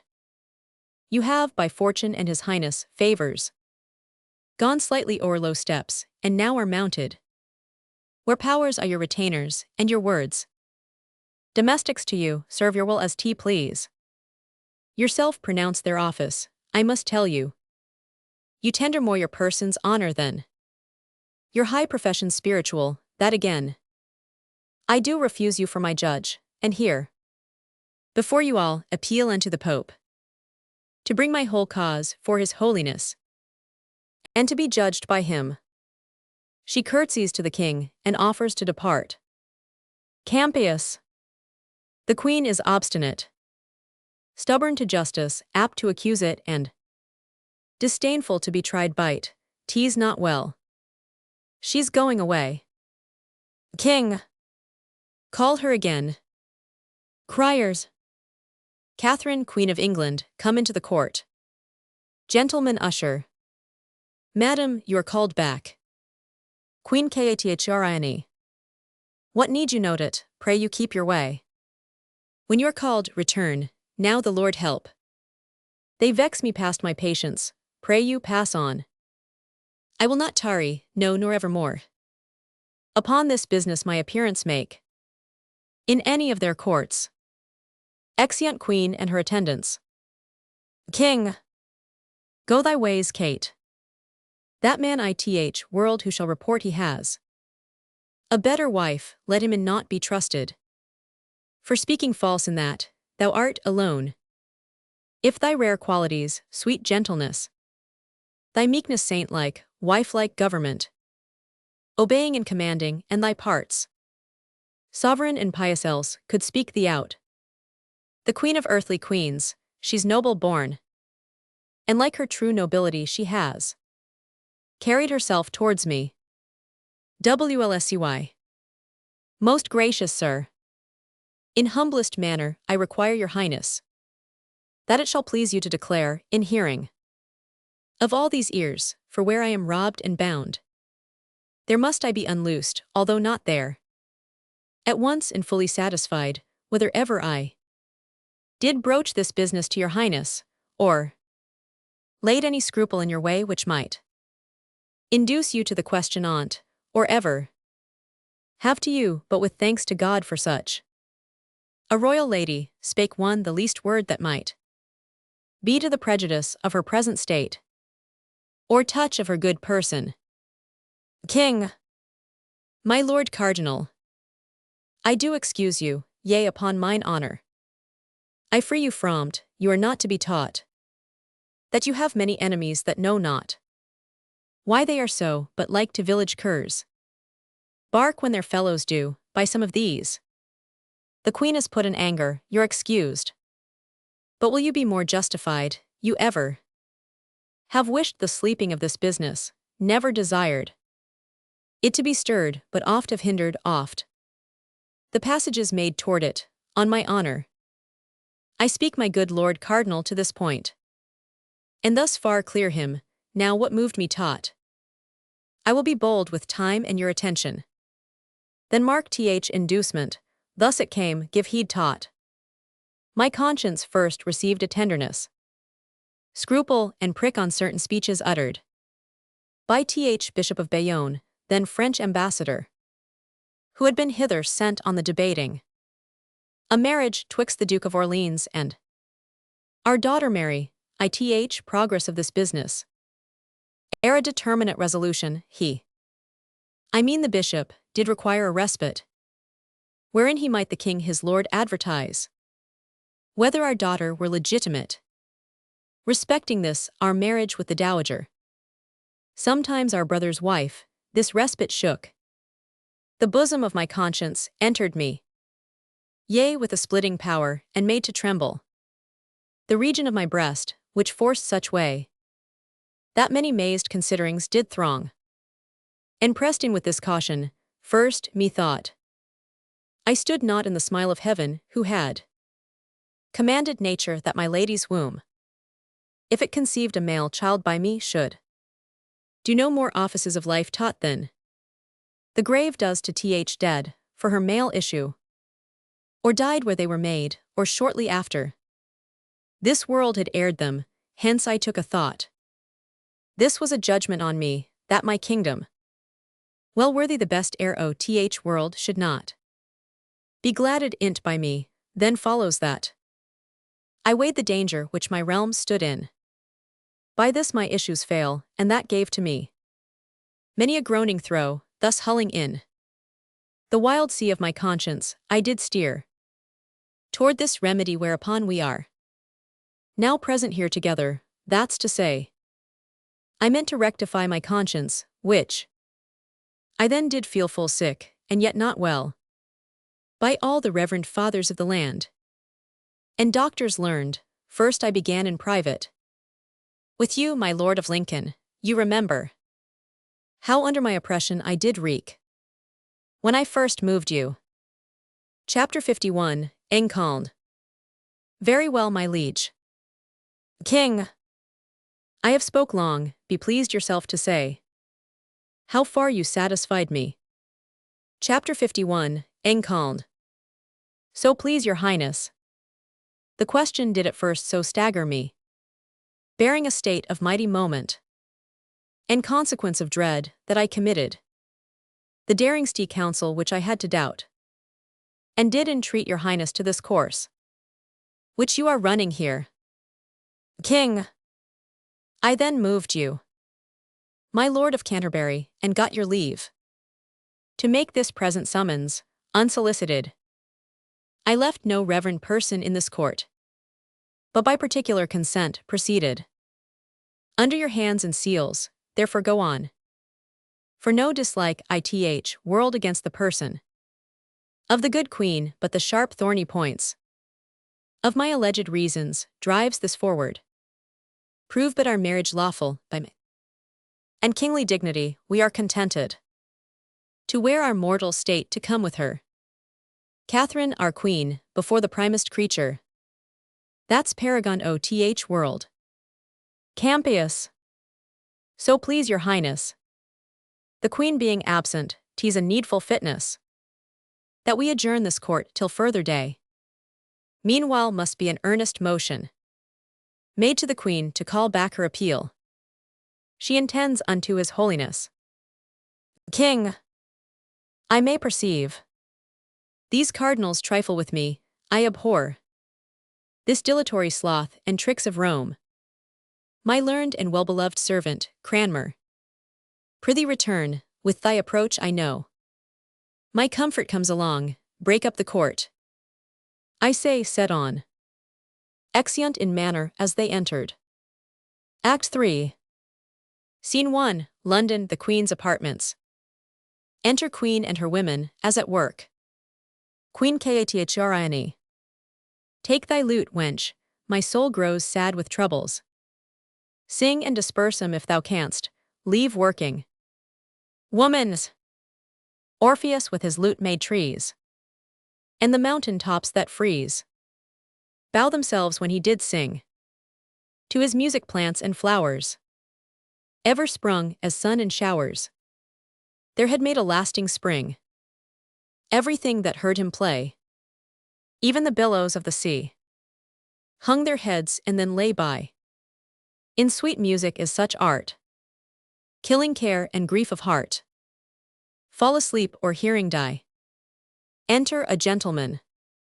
Queen Catherine. How now? Gentlemen. An't please your grace, the two great cardinals wait in the presence. Queen Catherine.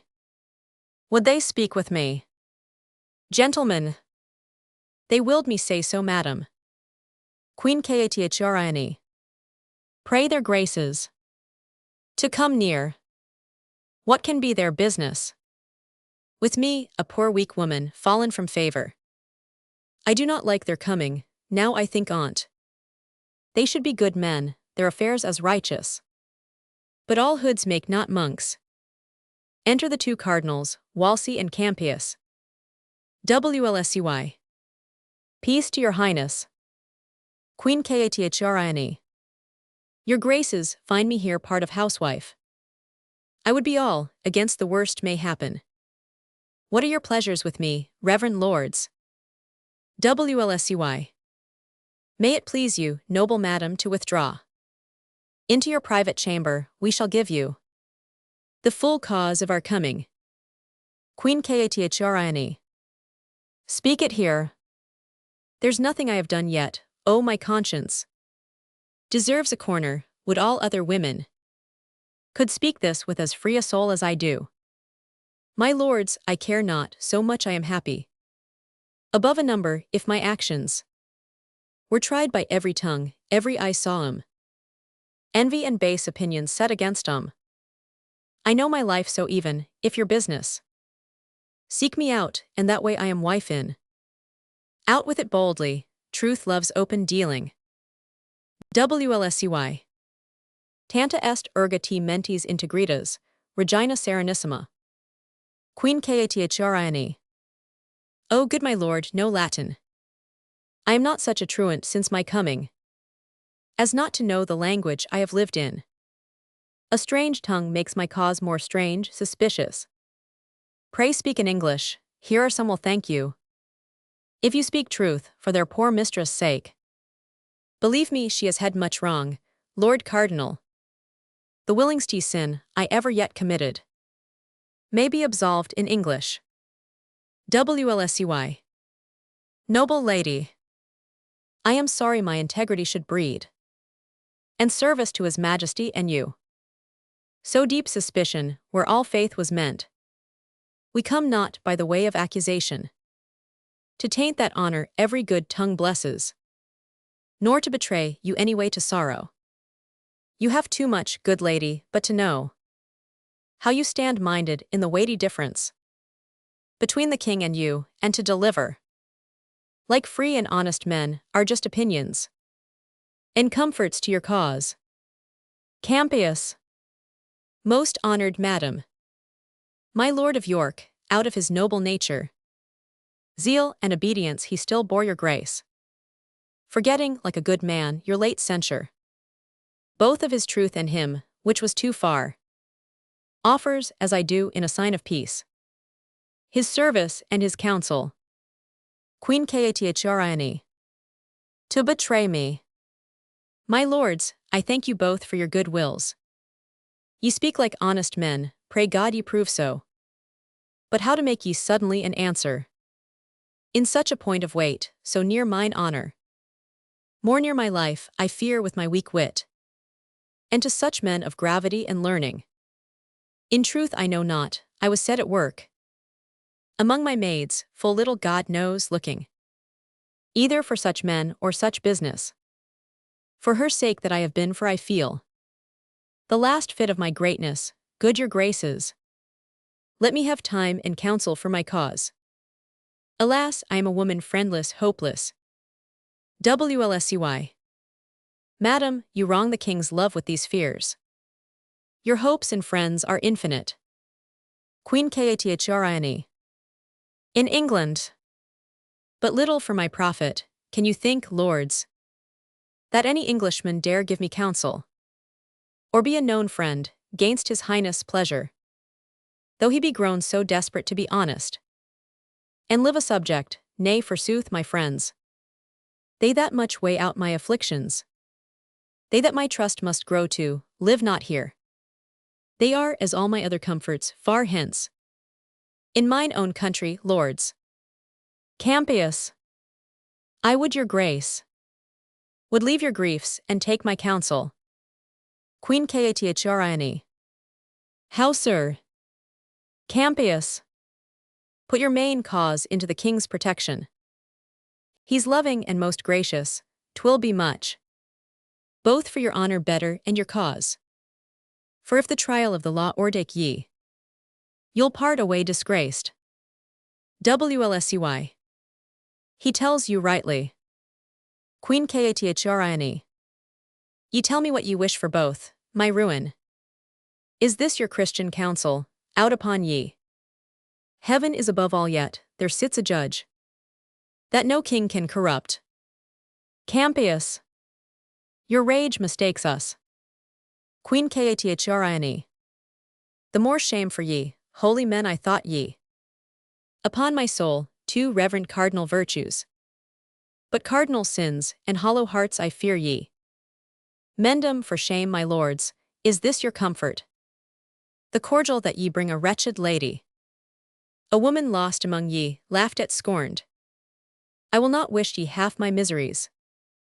I have more charity, but say I warned ye.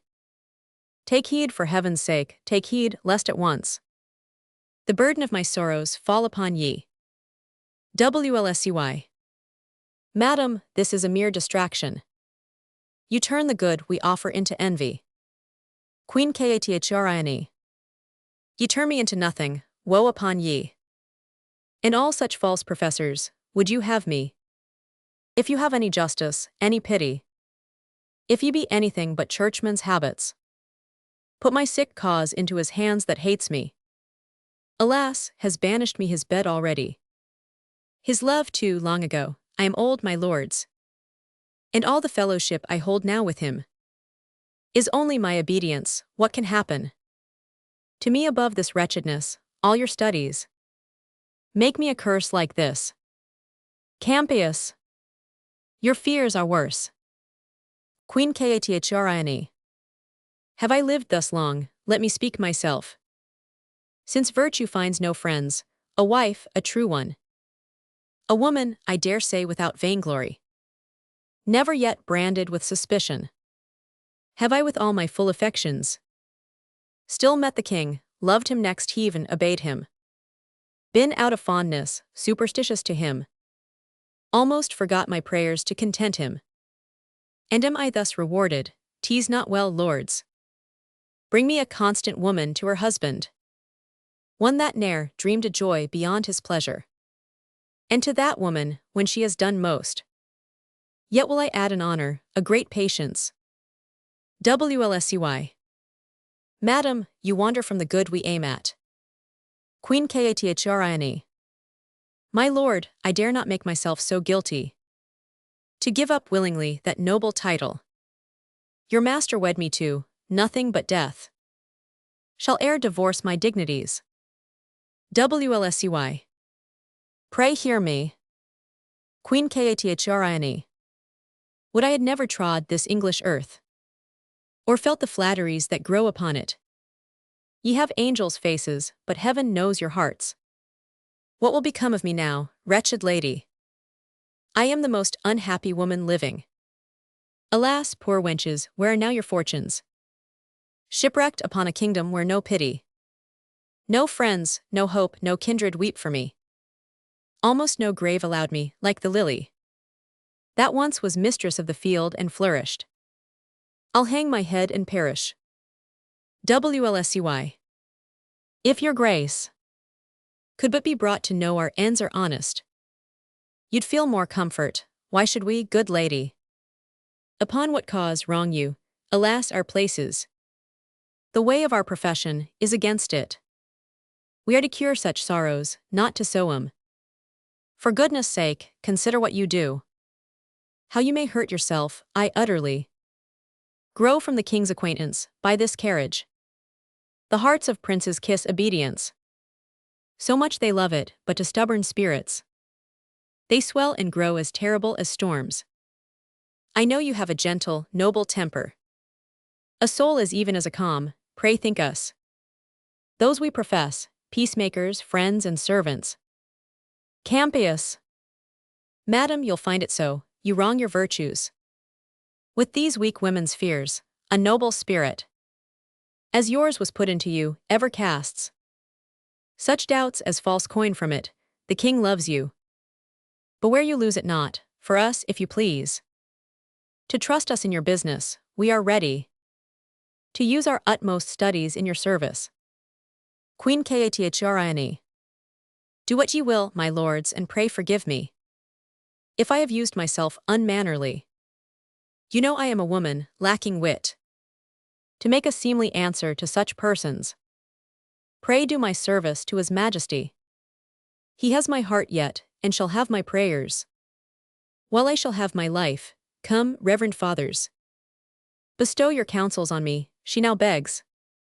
That little thought, when she set footing here, she should have bought her dignities so dear. Scene 2, antechamber to the king's apartment. Enter the Duke of Norfolk, Duke of Suffolk, Lord Surrey, and Lord Chamberlain. Norfolk. If you will now unite in your complaints, and force them with a constancy, the cardinal cannot stand under them. If you omit the offer of this time, I cannot promise, but that you shall sustain more new disgraces. With these you bear already. Surrey. I am joyful to meet the least occasion that may give me remembrance of my father-in-law the Duke, to be revenged on him. Suffolk. Which of the peers have uncontemned gone by him, or at least strangely neglected? When did he regard the stamp of nobleness in any person out of himself? Chamberlain. My lords, you speak your pleasures. What he deserves of you and me I know. What we can do to him, though now the time gives way to us, I much fear if you cannot bar his access to th king, never attempt anything on him, for he hath a witchcraft over the king in's tongue. Norfolk, oh, fear him not. His spell in that is out, the king hath found matter against him that for ever mars the honey of his language. No, he's settled not to come off in his displeasure. Surrey, sir, I should be glad to hear such news as this once every hour. Norfolk, believe it, this is true. In the divorce his contrary proceedings are all unfolded, wherein he appears as I would wish mine enemy. Surrey, how came his practices to light? Suffolk, most strangely. Surrey, oh, how? Suffolk, the cardinal's letters to the Pope miscarried, and came to Thio the king, wherein was read how that the cardinal did entreat his holiness to stay the judgment o.th divorce, for if it did take place, I do, quoth he, perceive my king is tangled in affection to a creature of the queen's, Lady Anne Boleyn. Surrey, has the king this? Suffolk, believe it. Surrey, will this work? Chamberlain, the king in this perceives him how he coasts and hedges his own way, but in this point all his tricks founder, and he brings his physic. After his patient's death, the king already hath married the fair lady. Surrey, would he had. Suffolk, may you be happy in your wish, my lord, for I profess you have it. Surrey, now all my joy trace the conjunction. Suffolk, my amen taught. Norfolk, all men's. Suffolk, there's order given for her coronation.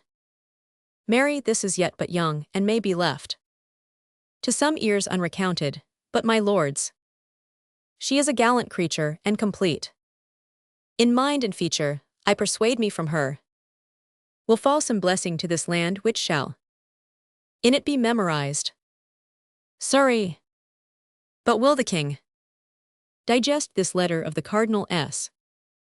The Lord forbid. Norfolk, Mary, amen. Suffolk, no. There be more wasps that buzz about his nose.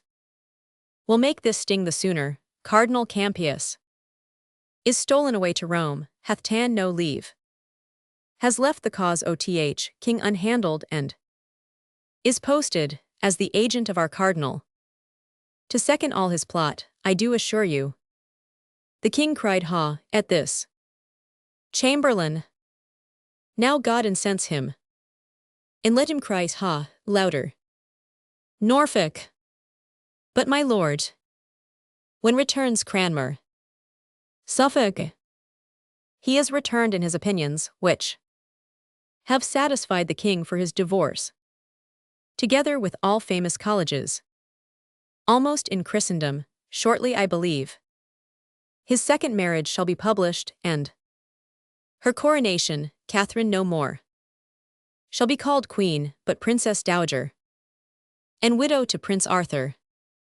Norfolk, this same Cranmer S, a worthy fellow, and hath ta'en much pain in the king's business.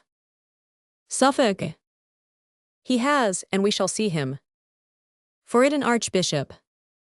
Norfolk, so I hear. Suffolk, 'tis so. Enter Wolsey and Cromwell. The cardinal.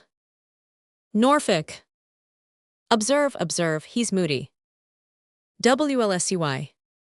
The packet Cromwell gave to the king. Cromwell, to his own hand, in bedchamber. WLSCY. Looked TOTH inside of the paper. Cromwell, presently, he did unseal them, and the first he viewed, he did it with a serious mind, a heed was in his countenance, you he bade Attend him here this morning. WLSEY. Is he ready to come abroad? Cromwell. I think by this he is. WLSEY. Leave me a while. It shall be to the Duchess of Alençon, the French king's sister. He shall marry her. Anne Boleyn. No, I'll know Anne Boleyn's for him. There's more in't than fair visage. Boleyn. No, will know Boleyn's, speedily I wish. To hear from Rome, the Marchioness of Pembroke. Norfolk. He's discontented. Suffolk. Maybe he hears the king. Does what is anger to him. Surrey. Sharp enough. Lord, for thy justice. WLSEY. The late queen's gentlewoman, a knight's daughter. To be her mistress, the queen's queen. This candle burns not clear, tease I must snuff it. Then out it goes, what though I know her virtuous and well deserving, yet I know her for a spleeny Lutheran, and not wholesome too. Our cause that she should lie ith bosom of our hard-ruled king, again there is sprung up an heretic, an arch one, Cranmer one, hath crawled into the favor of the king, and is his oracle. Norfolk. He is vexed at something. Enter king, reading a schedule, and Lovell. Surrey. I would tweer something that would fret the string, the master chord on's heart. Suffolk. The king, the king. King. What piles of wealth hath he accumulated to his own portion, and what expense by th hour seems to flow from him, how ith name of does he rake this together, now my lords? Saw you the cardinal? Norfolk. My lord, we have stood here observing him, some strange commotion is in his brain, he bites his lip and starts. Stops on a sudden, looks upon the ground. Then lays his finger on his temple, straight. Springs out into fast gait, then stops again. Strikes his breast hard, and anon he casts his eye against the moon, in most strange postures. We have seen him set himself. King. It may well be. There is a mutiny in's mind, this morning. Papers of state he sent me to peruse, as I required, and wot you what I found? There on my conscience put unwittingly. Forsooth an inventory thus importing the several parcels of his plate, his treasure, rich stuffs and ornaments of household, which I find at such proud rate that it outspeaks possession of a subject. Norfolk. It's heaven's will. Some spirit put this paper in the packet to bless your eye withal. King. If we did think his contemplation were above the earth, and fixed on spiritual object, he should still dwell in his musings, but I am afraid his thinkings are below the moon, not worth his serious considering. King takes his seat, whispers Lovell, who goes to the cardinal. WLSEY. Heaven forgive me. Ever God bless your highness. King. Good my lord. You are full of heavenly stuff, and bear the inventory of your best graces in your mind, the which you are now running o'er. You have scarce time to steal from spiritual leisure a brief span, to keep your earthly audit, sure in that I deem you an ill husband, and am glad to have you therein my companion. WLSEY. Sir. For holy offices I have a time, to think upon the part of business which I bear ith state, and nature does require her times of preservation, which perforce I her frail son, amongst my brethren mortal, must give my tendance to. King. You have said well. WLSEY.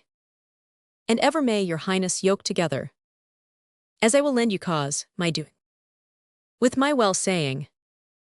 King. 'Tis well said again. And 'tis a kind of good deed to say well. And yet words are no deeds. My father loved you.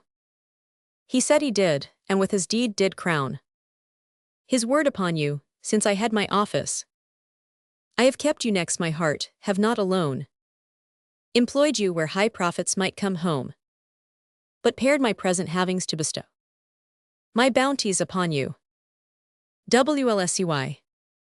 What should this mean? Surrey. The Lord increase this business. King. Have I not made you the prime man of the state?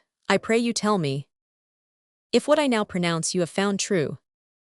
And if you may confess it, say withal if you are bound to us or no. What say you? WLSCY. My sovereign, I confess your royal graces, showered on me daily, have been more than could my studied purposes requite, which went beyond all man's endeavors. My endeavors have ever come too short of my desires. Yet filed with my abilities, mine own ends have been mine, so that evermore they pointed to good of your most sacred person and the profit of the state, for your great graces heaped upon me, poor undeserver, I can nothing render but allegiant thanks. My prayers to heaven for you, my loyalty, which ever has and ever shall be growing, till death that winter kill it. King. Fairly answered. A loyal and obedient subject is therein illustrated, the honor of it does pay the act of it, as ith contrary. The foulness is the punishment, I presume. That, as my hand has opened bounty to you, my heart dropped love, my power rained honor more on you than any, so your hand and heart, your brain, and every function of your power should, notwithstanding that your bond of duty, as 'twere in love's particular, be more to me, your friend, than any. WLSCY. I do profess that for your highness, good I ever labored more than mine own, that am, have, and will be. Though all the world should crack their duty to you, and throw it from their soul, though perils did abound as thick as thought could make and appear in forms more horrid, yet my duty, as doth a rock against the chiding flood, should the approach of this wild river break, and stand unshaken yours. King. 'Tis nobly spoken. Take notice, lords, he has a loyal breast, for you have seen him opened, giving him papers. Read o'er this, and after this, and then to breakfast with what appetite you have. Exit King, frowning upon the cardinal. The nobles throng after him, smiling and whispering. WLSCY. What should this mean? What sudden anger's this? How have I reaped it? He parted frowning from me, as if ruin leaped from his eyes, so looks the chafed lion upon the daring huntsman that has galled him, then makes him nothing. I must read this paper. I fear the story of his anger, 'tis so. This paper has undone me, 'tis account of all that world of wealth I have drawn together for mine own ends, indeed to gain the popedom and fee my friends in Rome. O negligence, fit for a fool to fall by, what cross devil made me put this main secret in the packet? I sent the king. Is there no way to cure this? No new device to beat this from his brains? I know 'twill stir him strongly, yet away if it take right, in spite of fortune, will bring me off again. What's this? To Pope. The letter, as I live, with all the business I writ to 's holiness. Nay then, farewell. I have touched the highest point of all my greatness, and from that full meridian of my glory I haste now to my setting. I shall fall like a bright exhalation in the evening, and no man see me more. Enter to Wolsey, the Dukes of Norfolk and Suffolk, the Earl of Surrey, and the Lord Chamberlain. Norfolk. Hear the king's pleasure, Cardinal, who commands you to render up the great seal presently into our hands, and to confine yourself To Asher House, my Lord of Winchester S. Till you hear further from His Highness. WLSCY. Stay. Where's your commission, lords? Words cannot carry authority so weighty. Suffolk. Who dares cross 'em? Bearing the king's will from his mouth expressly. WLSCY. Till I find more than will or words to do it. I mean your malice, no officious lords. I dare and must deny it, now I feel. Of what coarse metal ye are moulded, envy. How eagerly ye follow my disgraces. As if it fed ye, and how sleek and wanton. Ye appear in everything may bring my ruin. Follow your envious courses, men of malice. You have Christian warrant for 'em, and no doubt. In time will find their fit rewards, that seal. You ask with such a violence, the king. Mine and your master, with his own hand gave me. Bade me enjoy it, with the place and honors. During my life, and to confirm his goodness. Tied it by letters patents, now who'll take it? Surrey. The king that gave it. WLSCY. It must be himself then. Surrey. Thou art a proud traitor, priest. WLSCY. Proud lord thou least. Within these 40 hours Surrey durst better have burnt that tongue than said so. Surrey. Thy ambition. Thou scarlet sin, robbed this bewailing land. Of noble Buckingham, my father-in-law. The heads of all thy brother cardinals. With thee in all thy best parts bound together. Weighed not a hair of his, plague of your policy. You sent me deputy for Ireland. Far from his succor, from the king, from all. That might have mercy on the fault thou gav'st him. Whilst your great goodness, out of holy pity, absolved him with an axe. WLSCY. This and all else. This talking lord can lay upon my credit. I answer is most false, the duke by law. Found his deserts, how innocent I was. From any private malice in his end. His noble jury and foul cause can witness. If I loved many words, Lord, I should tell you. You have as little honesty as honor. That in the way of loyalty and truth. Toward the king, my ever royal master. Dare mate a sounder man than Surrey can be. And all that love his follies. Surrey. By my soul. Your long coat, priest, protects you, thou shouldst feel. My sword ith lifeblood of the else, my lords. Can ye endure to hear this arrogance? And from this fellow, if we live thus tamely. To be thus jaded by a piece of scarlet. Farewell, nobility, let his grace go forward. And dare us with his cap, like larks. WLSCY. All goodness is poison to thy stomach. Surrey. Yes, that goodness. Of gleaning all the land's wealth into one. Into your own hands, cardinal by extortion. The goodness of your intercepted packets. You writ to the Pope against the king, your goodness. Since you provoke me, shall be most notorious. My lord of Norfolk, as you are truly noble. As you respect the common good, the state. Of our despised nobility, our issues. Who, if he live, will scarce be gentlemen. Produce the grand sum of his sins, the articles. Collected from his life, I'll startle you. Worse than the sacring bell when the brown wench lay kissing in your arms, Lord Cardinal. WLSCY. How much, methinks, I could despise this man. But that I am bound in charity against it. Norfolk.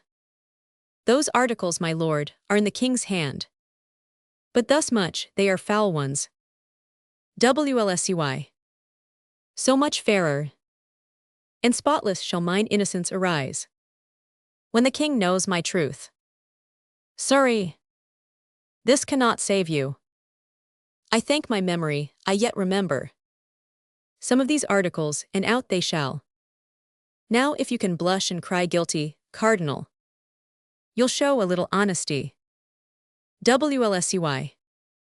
Speak on, sir. I dare your worst objections, if I blush. It is to see a nobleman want manners. Sorry. I had rather want those than my head, have it you. First, that without the king's assent or knowledge. You wrought to be a legate, by which power you maimed the jurisdiction of all bishops. Norfolk. Then that in all you writ to Rome or else to foreign princes, ego et rex muse, was still inscribed, in which you brought the king to be your servant. Suffolk. Then that without the knowledge either of king or council when you went ambassador to the emperor, you made bold to carry into Flanders the great seal. Surrey. Item, you sent a large commission to Gregory de Casado to conclude, without the king's will or the state's allowance, a league between his highness and Ferrara. Suffolk. That out of mere ambition you have caused your holy hat to be stamped on the king's coin. Surrey. Then that you have sent innumerable substance, by what means got, I leave to your own conscience, to furnish Rome and to prepare the ways you have for dignities to the mere undoing of all the kingdom. Many more there are, which since they are of you and odious, I will not taint my mouth with. Chamberlain. O my lord, press not a falling man too far, 'tis virtue. His faults lie open to the laws, let them not you correct him. My heart weeps to see him so little of his great self. Sorry. I forgive him. Suffolk. Lord Cardinal, the king's further pleasure is, because all those things you have done of late, by your power legative within this kingdom, fall into compass of a praemunire, that therefore such a writ be sued against you, to forfeit all your goods, lands, tenements, chattels and whatsoever, and to be out of the king's protection. This is my charge. Norfolk. And so will leave you to your meditations, how to live better, for your stubborn answer about the giving back the great seal to us. The king shall know it, and no doubt shall thank you. So fare you well, my little good Lord Cardinal. Exeunt Albert Wolsey. WLSCY. So farewell to the little good you bear me. Farewell, a long farewell to all my greatness. This is the state of man, today he puts forth the tender leaves of hopes, tomorrow blossoms, and bears his blushing honors thick upon him. The third day comes a frost, a killing frost. And when he thinks, good easy man, full surely his greatness is a ripening, nips his root. And then he falls as I do, I have ventured, like little wanton boys that swim on bladders, this many summers in a sea of glory. But far beyond my depths, my high-blown pride at length broke under me and now has left me, weary and old with service, to the mercy of a rude stream that must forever hide me. Vain pomp and glory of this world, I hate ye. I feel my heart new opened, oh how wretched is that poor man that hangs on princes' favors. There is betwixt that smile we would aspire to, that sweet aspect of princes, and their ruin, more pangs and fears than wars or women have. And when he falls like Lucifer, never to hope again. Enter Cromwell, standing amazed. White, how now, Cromwell? Cromwell. I have no power to speak, sir. WLSCY. What amazed? At my misfortunes, can thy spirit wonder? A great man should decline, nay, and you weep. I am fallen indeed. Cromwell. How does your grace? WLSCY. Why well. Never so truly happy, my good Cromwell. I know myself now, and I feel within me a peace above all earthly dignities. A still and quiet conscience, the king has cured me. I humbly thank his grace, and from these shoulders, these ruined pillars, out of pity taken, a load would sink a navy, too much honor. Oh, 'tis a burden, Cromwell, 'tis a burden. Too heavy for a man that hopes for heaven. Cromwell, I am glad your grace has made that right use of it. WLSCY. I hope I have, I am able now, methinks. Out of a fortitude of soul I feel, to endure more miseries and greater far than my weak-hearted enemies dare offer. What news abroad? Cromwell, the heaviest and the worst is your displeasure with the king. WLSCY. God bless him. Cromwell. The next is that Sir Thomas More is chosen Lord Chancellor in your place. WLSCY. That's somewhat sudden. But he's a learned man, may he continue long in his highness, favor and due justice. For truth's sake and his conscience that is bones, when he has run his course and sleeps in blessings, may have a tomb of orphans, tears wept on him. What more? Cromwell. That Cranmer is returned with welcome, installed Lord Archbishop of Canterbury. WLSCY. That's news indeed. Cromwell. Last, that the Lady Anne, whom the king hath in secrecy long married, this day was viewed in open as his queen, going to chapel, and the voice is now only about her coronation. WLSCY. There was the weight that pulled me down. O Cromwell, the king has gone beyond me, all my glories. In that one woman I have lost forever. No son shall ever usher forth mine honors, or gild again the noble troops that waited upon my smiles. Go get thee from me, Cromwell. I am a poor fallen man, unworthy now to be thy lord and master. Seek the king. That son, I pray, may never set. I have told him what and how true thou art. He will advance thee. Some little memory of me will stir him.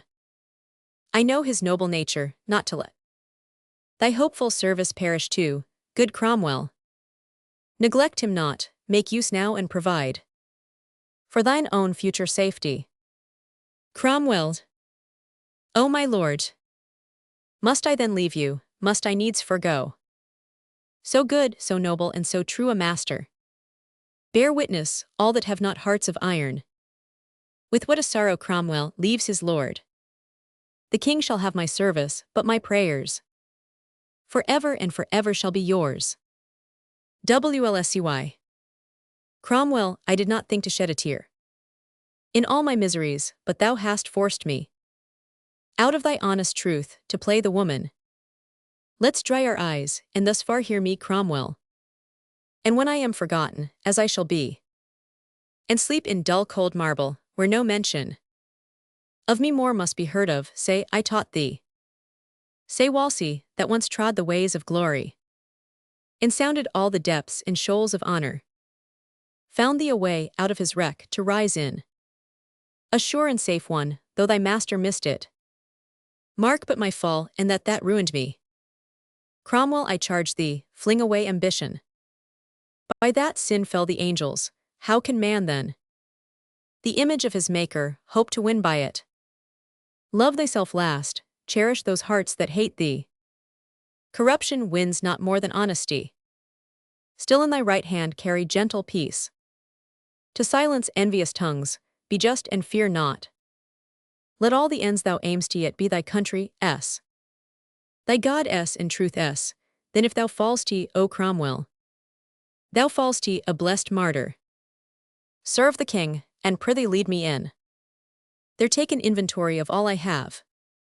To the last penny, 'tis the king's, my robe, and my integrity to heaven is all I dare now call mine own. O Cromwell, Cromwell, had I but served my God with half the zeal I served my king, he would not in mine age have left me naked to mine enemies. Cromwell. Good sir, have patience.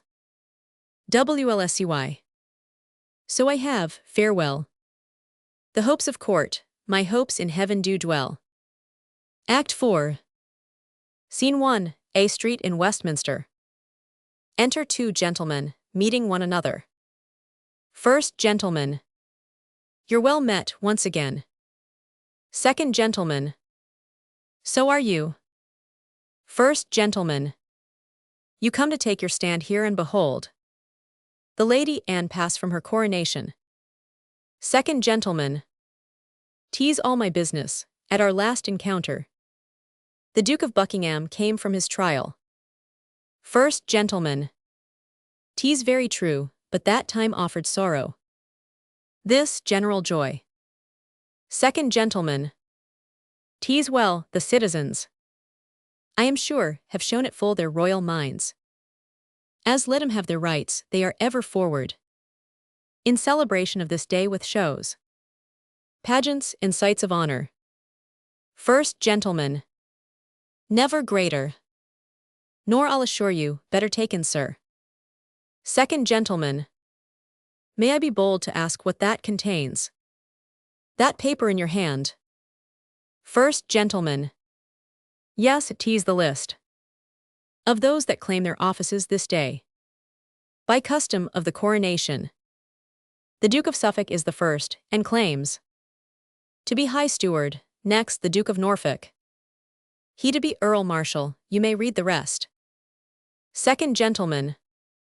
I thank you, sir, had I not known those customs, I should have been beholding to your paper. But I beseech you, what's become of Catherine, the Princess Dowager, how goes her business? First gentleman. That I can tell you too, the Archbishop of Canterbury, accompanied with other learned and reverend fathers of his order, held a late court at Dunstable, 6 miles off from Ampthill, where the princess lay, to which she was often cited by them, but appeared not.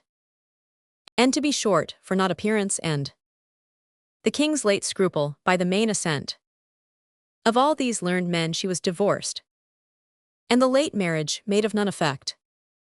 Since which she was removed to Kimbolton, where she remains now sick. Second gentleman. Alas, good lady, the trumpets sound, stand close, the Queen is coming. The order of the coronation.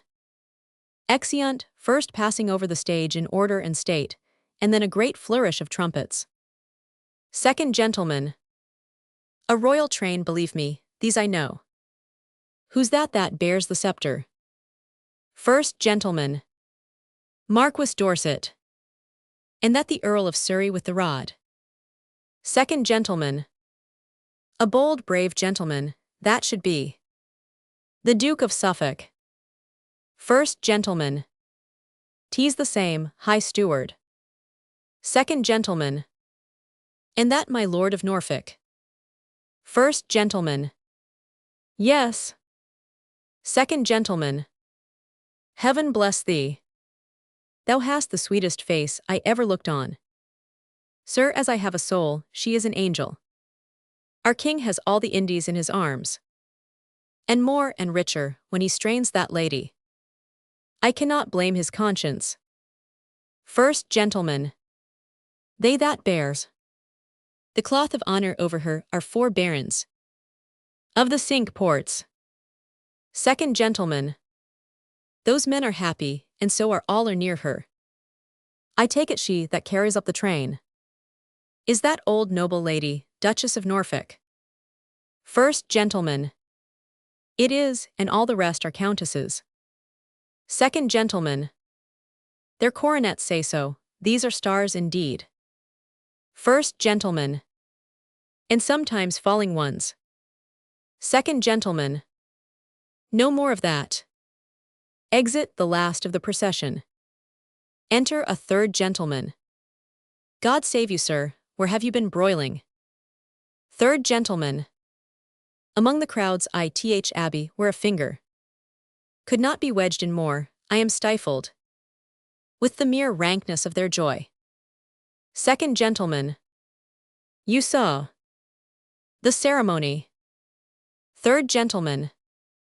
That I did. First gentleman. How was it? Third gentleman. Well worth the seeing. Second gentleman. Good sir, speak it to us. Third gentleman. As well as I am able, the rich stream of lords and ladies, having brought the queen to a prepared place in the choir, fell off a distance from her, while her grace sat down to rest a while, some half an hour or so, in a rich chair of state, opposing freely the beauty of her person to the people. Believe me, sir, she is the goodliest woman that ever lay by man, which when the people had the full view of, such a noise arose as the shrouds make at sea in a stiff tempest, as loud and to as many tunes, hats, cloaks, doublets I think flew up and had their faces been loose this day they had been lost, such joy I never saw before, great-bellied women that had not half a week to go, like rams in the old time of war, would shake the press and make 'em reel before 'em. No man living could say this is my wife, there all were woven so strangely in one piece. Second gentleman. But what followed? Third gentleman. At length her grace rose, and with modest paces came to the altar, where she kneeled and saint-like cast her fair eyes to heaven, and prayed devoutly. Then rose again, and bowed her to the people. When by the Archbishop of Canterbury she had all the royal makings of a queen, as holy oil, Edward Confessor's crown, the rod and bird of peace, and all such emblems, laid nobly on her, which performed the choir, with all the choicest music of the kingdom, together sung Te Deum, so she parted, and with the same full state paced back again to York Place, where the feast is held. First gentleman. Sir, you must no more call it York Place, that's past. For since the Cardinal fell, that title is lost. 'Tis now the King s and called Whitehall.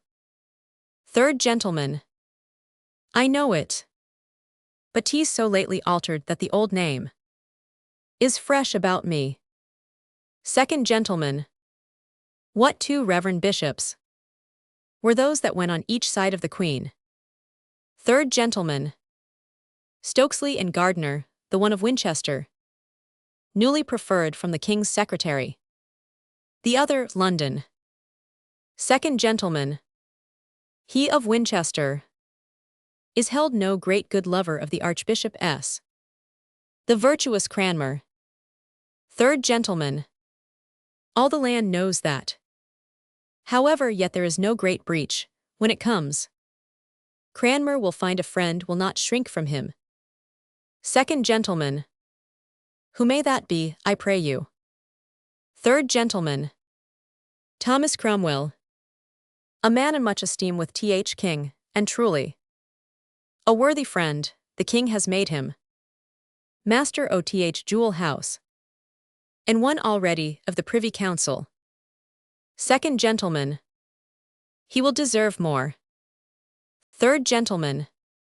Yes, without all doubt. Come, gentlemen, ye shall go my way, which is to Th. Court, and there ye shall be my guests. Something I can command, as I walk thither. I'll tell ye more. Both. You may command us, sir. Scene 2, Kimbolton. Enter Catherine Dowager, sick, led between Griffith, her gentleman usher, and Patience, her woman.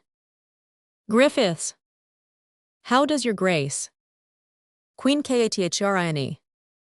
O Griffith, sick to death. My legs like loden branches bow to Th. earth. Willing to leave their burden, reach a chair. So now, methinks, I feel a little ease.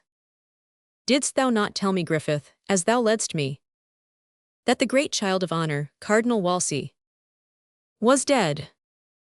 Griffiths. Yes, madam, but I think your grace, out of the pain you suffered, gave no ear taught. Queen Catherine. Prithee, good Griffith, tell me how he died. If well, he stepped before me happily. For my example. Griffiths. Well, the voice goes, madam. For after the stout Earl Northumberland arrested him at York and brought him forward, as a man sorely tainted, to his answer. He fell sick suddenly and grew so ill. He could not sit his mule. Queen Catherine. Alas, poor man. Griffiths. At last, with easy roads, he came to Leicester.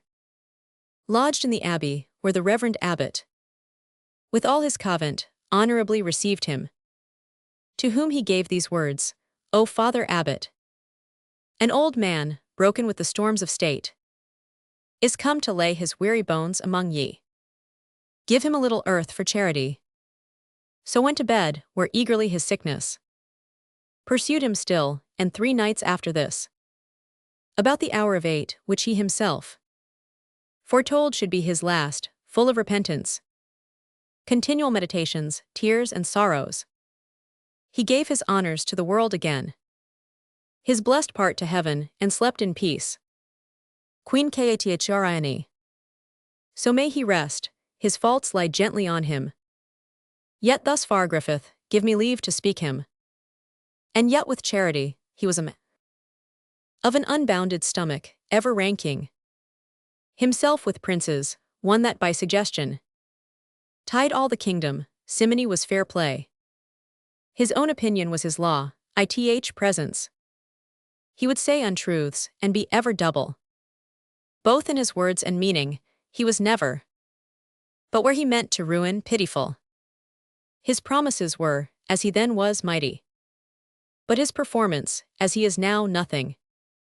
Of his own body he was ill, and the clergy ill example.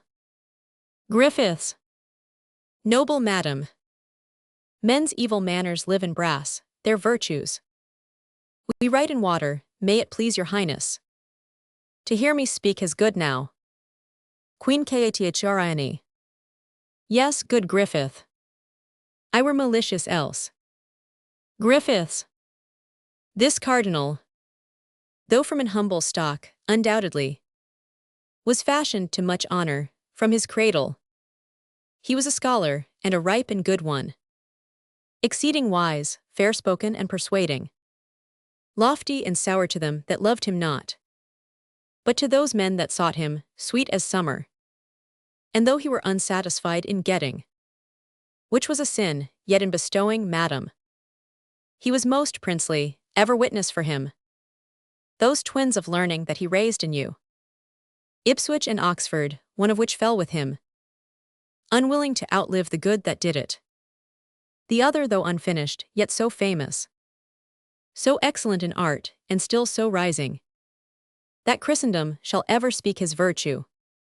His overthrow heaped happiness upon him.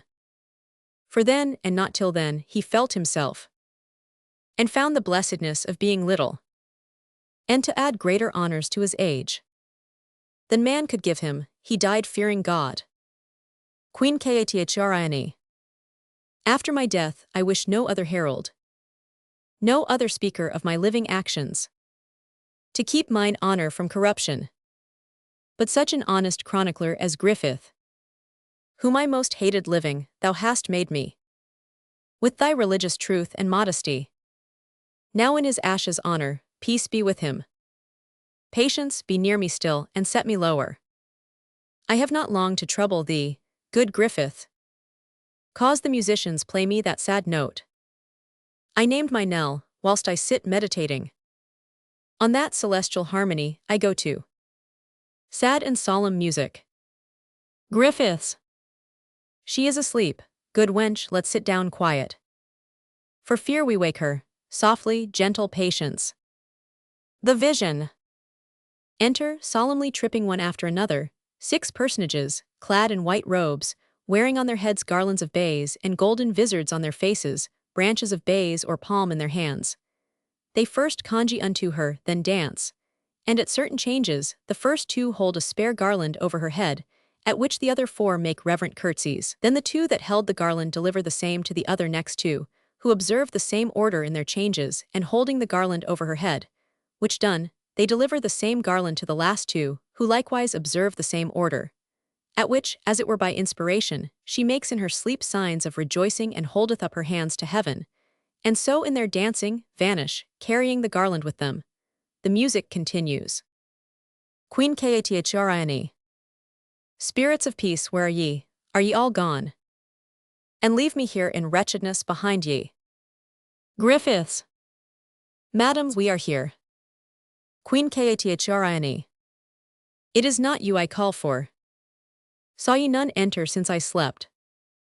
Griffiths. None, madam. Queen Catherine. No, saw you not even now a blessed troop? Invite me to a banquet, whose bright faces cast thousand beams upon me like the sun. They promised me eternal happiness, and brought me garlands, Griffith, which I feel I am not worthy yet to wear. I shall assuredly. Griffiths. I am most joyful, madam, such good dreams possess your fancy. Queen Catherine. Bid the music leave. They are harsh and heavy to me. Patience. Do you note how much her grace is altered on the sudden? How long her face is drawn, how pale she looks. And of an earthly cold, mark her eyes. Griffiths. She is going, wench, pray, pray. Patience. Heaven comfort her. Enter a messenger. Messenger. Aunt like your grace. Queen Catherine. You are a saucy fellow. Deserve we no more reverence. Griffiths. You are to blame. Knowing she will not lose her wonted greatness. To use so rude behavior, go to kneel. Messenger. I humbly do entreat your highness pardon. My haste made me unmannerly, there is staying a gentleman sent from the king to see you. Queen Catherine. Admit him entrance, Griffith, but this fellow let me ne'er see again. Enter Lord Caputius. If my sight fail not, you should be Lord Ambassador from the Emperor. My royal nephew, and your name Caputius. Caputius. Madam, the same, your servant. Queen Catherine. O my lord. The times and titles now are altered strangely. With me since first you knew me, but I pray you, what is your pleasure with me? Caputius. Noble lady. First mine own service to your grace, the next the king's request that I would visit you, who grieves much for your weakness, and by me sends you his princely commendations, and heartily entreats you take good comfort. Queen Catherine. O my good lord, that comfort comes too late. 'Tis like a pardon after execution. That gentle physic given in time had cured me. But now I am past all comforts here but prayers. How does his highness? Caputius. Madam, in good health. Queen Catherine. So may he ever do, and ever flourish. When I shall dwell with worms, and my poor name banish the kingdom, patience is that letter I caused you write, yet sent away. Patience. No, madam. Giving it to Catherine. Queen Catherine. Sir, I most humbly pray you to deliver this to my lord the king. Caputius. Most willing, madam. Queen Catherine. In which I have commended to his goodness the model of our chaste loves, his young daughter. The dews of heaven fall thick in blessings on her, beseeching him to give her virtuous breeding. She is young and of a noble modest nature. I hope she will deserve well, and a little, to love her for her mother's sake that loved him. Heaven knows how dearly, my next poor petition is that his noble grace would have some pity upon my wretched women that so long have followed both my fortunes faithfully, of which there is not one, I dare avow. And now I should not lie, but will deserve, for virtue and true beauty of the soul, for honesty and decent carriage, a right good husband, let him be a noble. Ensure those men are happy that shall have 'em. The last is for my men, they are the poorest. But poverty could never draw 'em from me, that they may have their wages duly paid 'em. and something over to remember me by. If heaven had pleased to have given me longer life, and able means, we had not parted thus. These are the whole contents, and good my lord, by that you love the dearest in this world, as you wish Christian peace to souls departed. Stand these poor people's friend, and urge the king to do me this last right. Caputius. By heaven, I will. Or let me lose the fashion of a man. Queen Cathrine. I thank you, honest lord, remember me in all humility unto his highness. Say his long trouble now is passing out of this world, tell him in death I blessed him. For so I will, mine eyes grow dim, farewell. My lord, Griffith, farewell, nay, patience. You must not leave me yet, I must to bed. Call in more women, when I am dead, good wench. Let me be used with honor, strew me over with maiden flowers, that all the world may know I was a chaste wife to my grave, embalm me. Then lay me forth, although unqueened yet like a queen and daughter to a king inter me. I can no more. Exeunt leading Catherine. Act 5. Scene 1, a gallery in the palace. Enter Gardiner, Bishop of Winchester, a page with a torch before him, met by Sir Thomas Lovell. Gardiner. It's 1 o'clock, boy, is't not? Page. It hath struck. Gardiner. These should be hours for necessities, not for delights, times to repair our nature, with comforting repose, and not for us to waste these times. Good hour of night, Sir Thomas. Whither so late? Lovell's. Came you from the king, my lord? Gardiner. I did, Sir Thomas, and left him at Primero with the Duke of Suffolk. Lovell's. I must to him too. Before you go to bed, I'll take my leave. Gardiner. Not yet, Sir Thomas Lovell, what's the matter? It seems you are in haste, and if there be no great offense belongs taught, give your friend some touch of your late business, affairs that walk, as they say spirits do, at midnight have in them a wilder nature than the business that seeks dispatch by day. Lovell's. My lord, I love you, and durst commend a secret to your ear, much weightier than this work, the queen's in labour. They say in great extremity, and feared she with the labour end. Gardiner. The fruit she goes with. I pray for heartily that it may find good time in live, but for the stock, Sir Thomas, I wish it grubbed up now. Lovell's. Methinks I could cry the amen, and yet my conscience says she's a good creature, and sweet lady does deserve our better wishes. Gardiner. But sir, hear me, Sir Thomas, you're a gentleman. Of mine own way, I know you wise religious. And let me tell you, it will ne'er be well. 'Twill not, Sir Thomas Lovell, taked of me, till Cranmer, Cromwell, her 2 hands and she sleep in their graves. Lovell's. Now, sir, you speak of 2. The most remarked ith kingdom, as for Cromwell, beside that of the Jewel House, is made master. Oth rolls and the king's secretary, further, sir, stands in the gap and trade of more preferments, with which the time will load him. Archbishop is the king's hand and tongue, and who dare speak 1 syllable against him? Gardiner. Yes, Sir Thomas. There are that dare, and I myself have ventured to speak my mind of him, and indeed this day, sir, I may tell it you, I think I have incensed the Lords Oth Council, that he is.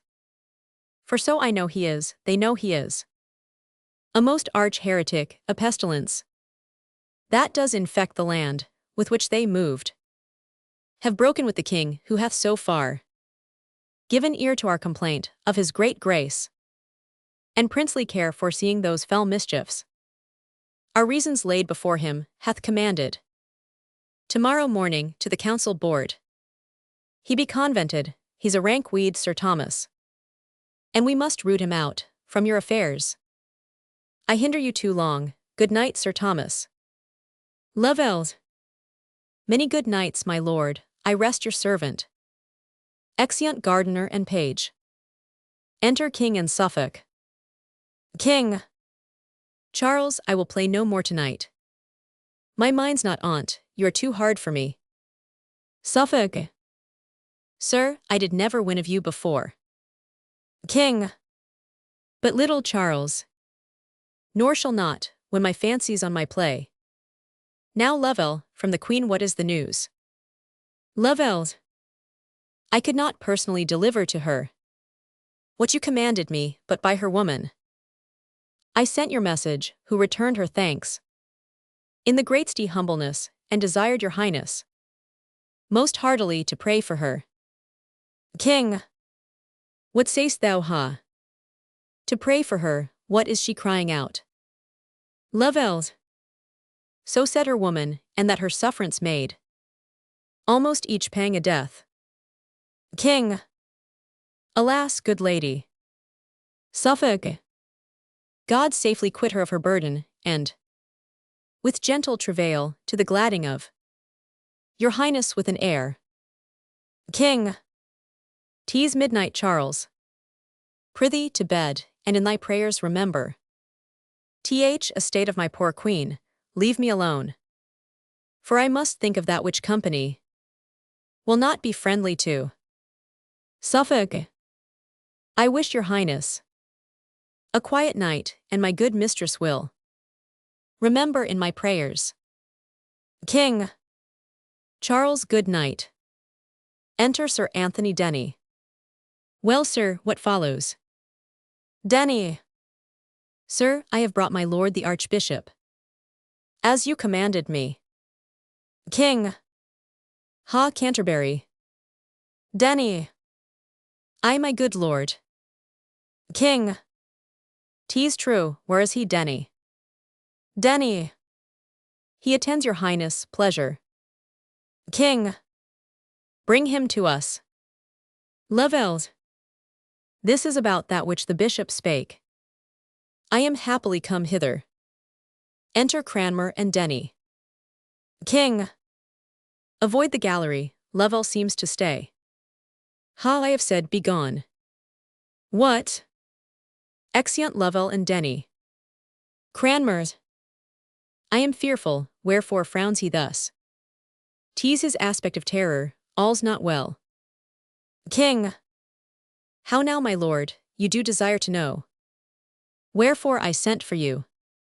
Cranmer. It is my duty. Attend your highness' pleasure. King. Pray you arise. My good and gracious lord of Canterbury. Come, you and I must walk a turn together. I have news to tell you. Come, come, give me your hand. Ah, my good lord, I grieve at what I speak, and am right sorry to repeat what follows.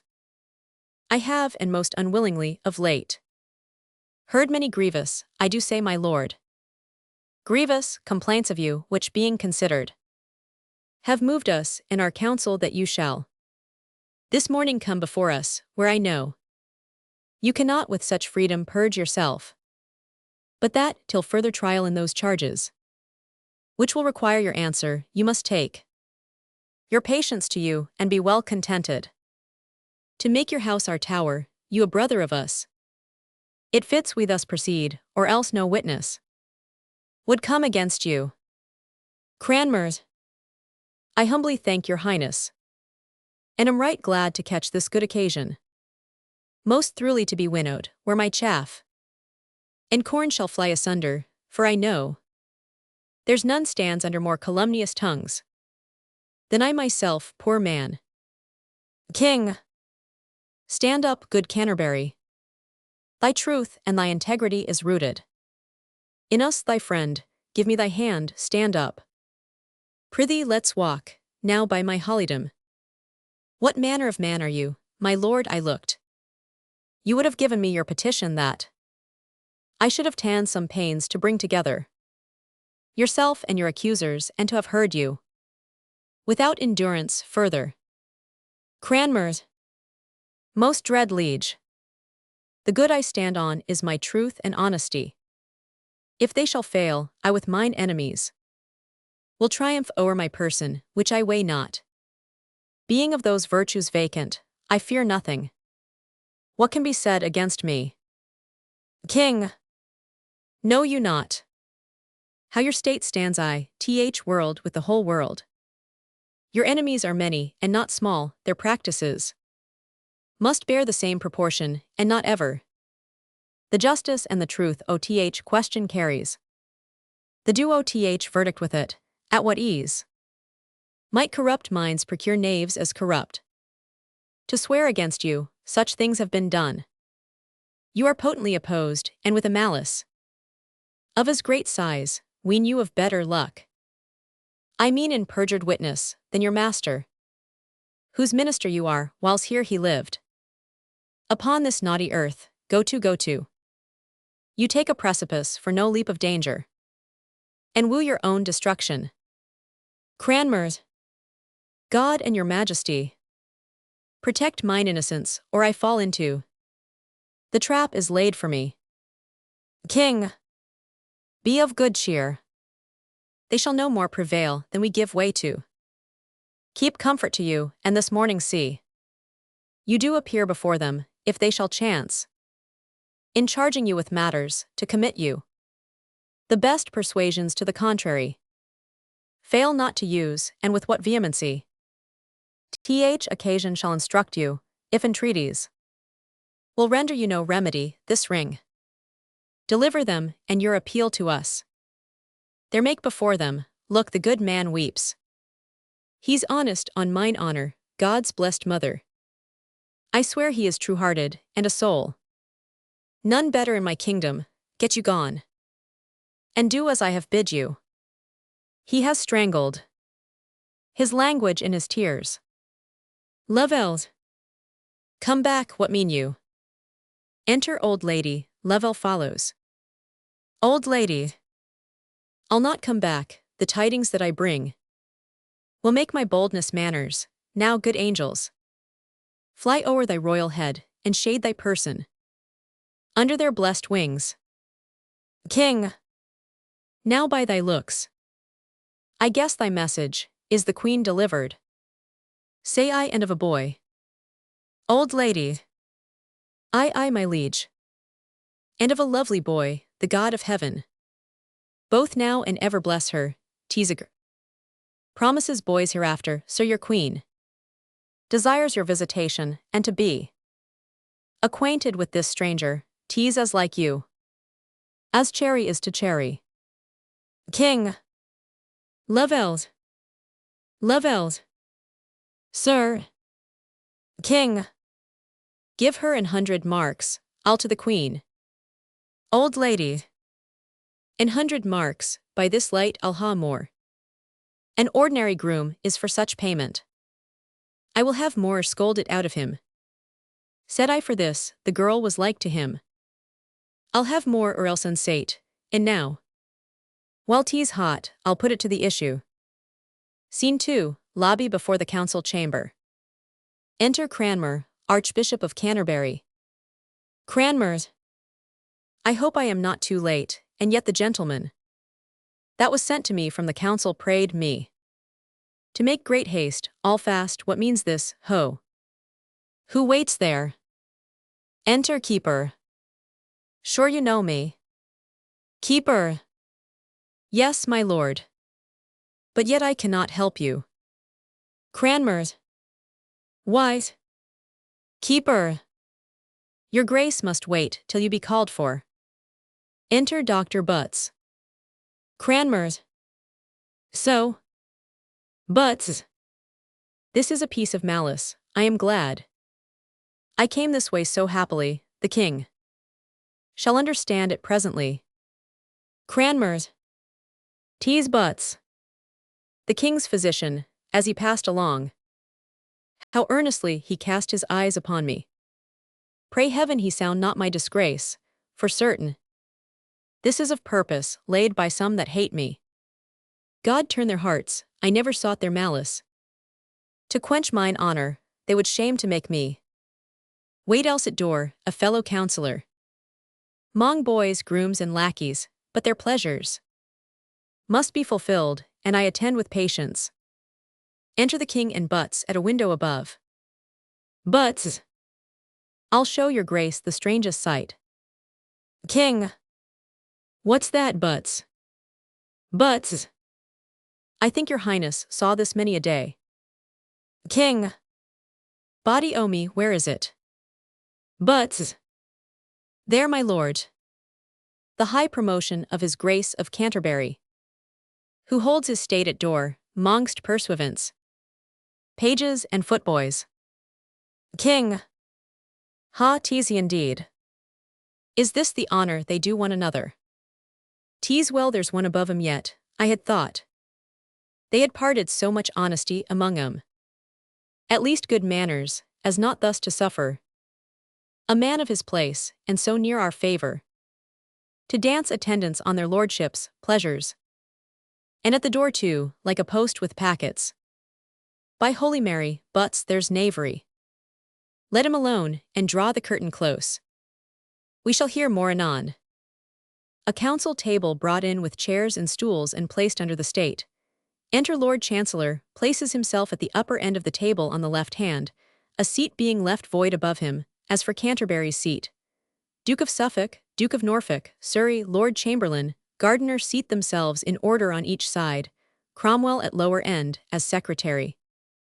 Chancellor. Speak to the business, Master Secretary. Why are we met in council? Cromwell. Please your honours. The chief cause concerns his grace of Canterbury. Gardiner. Has he had knowledge of it? Cromwell. Yes. Norfolk. Who waits there? Keeper. Without, my noble lords. Gardiner. Yes. Keeper. My lord Archbishop. And has done half an hour to know your pleasures. Chancellor. Let him come in. Keeper. Your grace may enter now. Cranmer approaches the council table. Chancellor. My good lord Archbishop, I'm very sorry to sit here at this present and behold that chair stand empty, but we all are men, in our own natures frail and capable. Of our flesh, few are angels, out of which frailty and want of wisdom, you that best should teach us, have misdemeaned yourself, and not a little, toward the king first, then his laws in filling the whole realm, by your teaching and your chaplains. For so we are informed, with new opinions, divers and dangerous, which are heresies, and not reformed, may prove pernicious. Gardiner. Which reformation must be sudden too. My noble lords, for those that tame wild horses, pace 'em not in their hands to make 'em gentle, but stop their mouth with stubborn bits and spur 'em, till they obey the manage, if we suffer, out of our easiness and childish pity, to one man's honor this contagious sickness.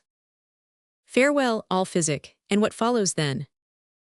Commotions, uproars with a general taint of the whole state, as of late days our neighbours, the Upper Germany, can dearly witness, yet freshly pitied in our memories. Cranmer. My good lords, hitherto in all the progress, both of my life in office, I have laboured, and with no little study, that my teaching, and the strong course of my authority, might go one way and safely, and the end was ever to do well, nor is there living. I speak it with a single heart, my lords. A man that more detests, more stirs against, both in his private conscience and his place, defacers of a public peace than I do. Pray heaven the king may never find a heart with less allegiance in it, men that make envy and crooked malice nourishment. Dare bite the best, I do beseech your lordships, that in this case of justice, my accusers be what they will, may stand forth face to face, and freely urge against me. Suffolk. Nay, my lord. That cannot be, you are a counsellor, and by that virtue no man dare accuse you. Gardiner. My lord, because we have business of more moment, we will be short with you, tease his highness' pleasure, and our consent, for better trial of you.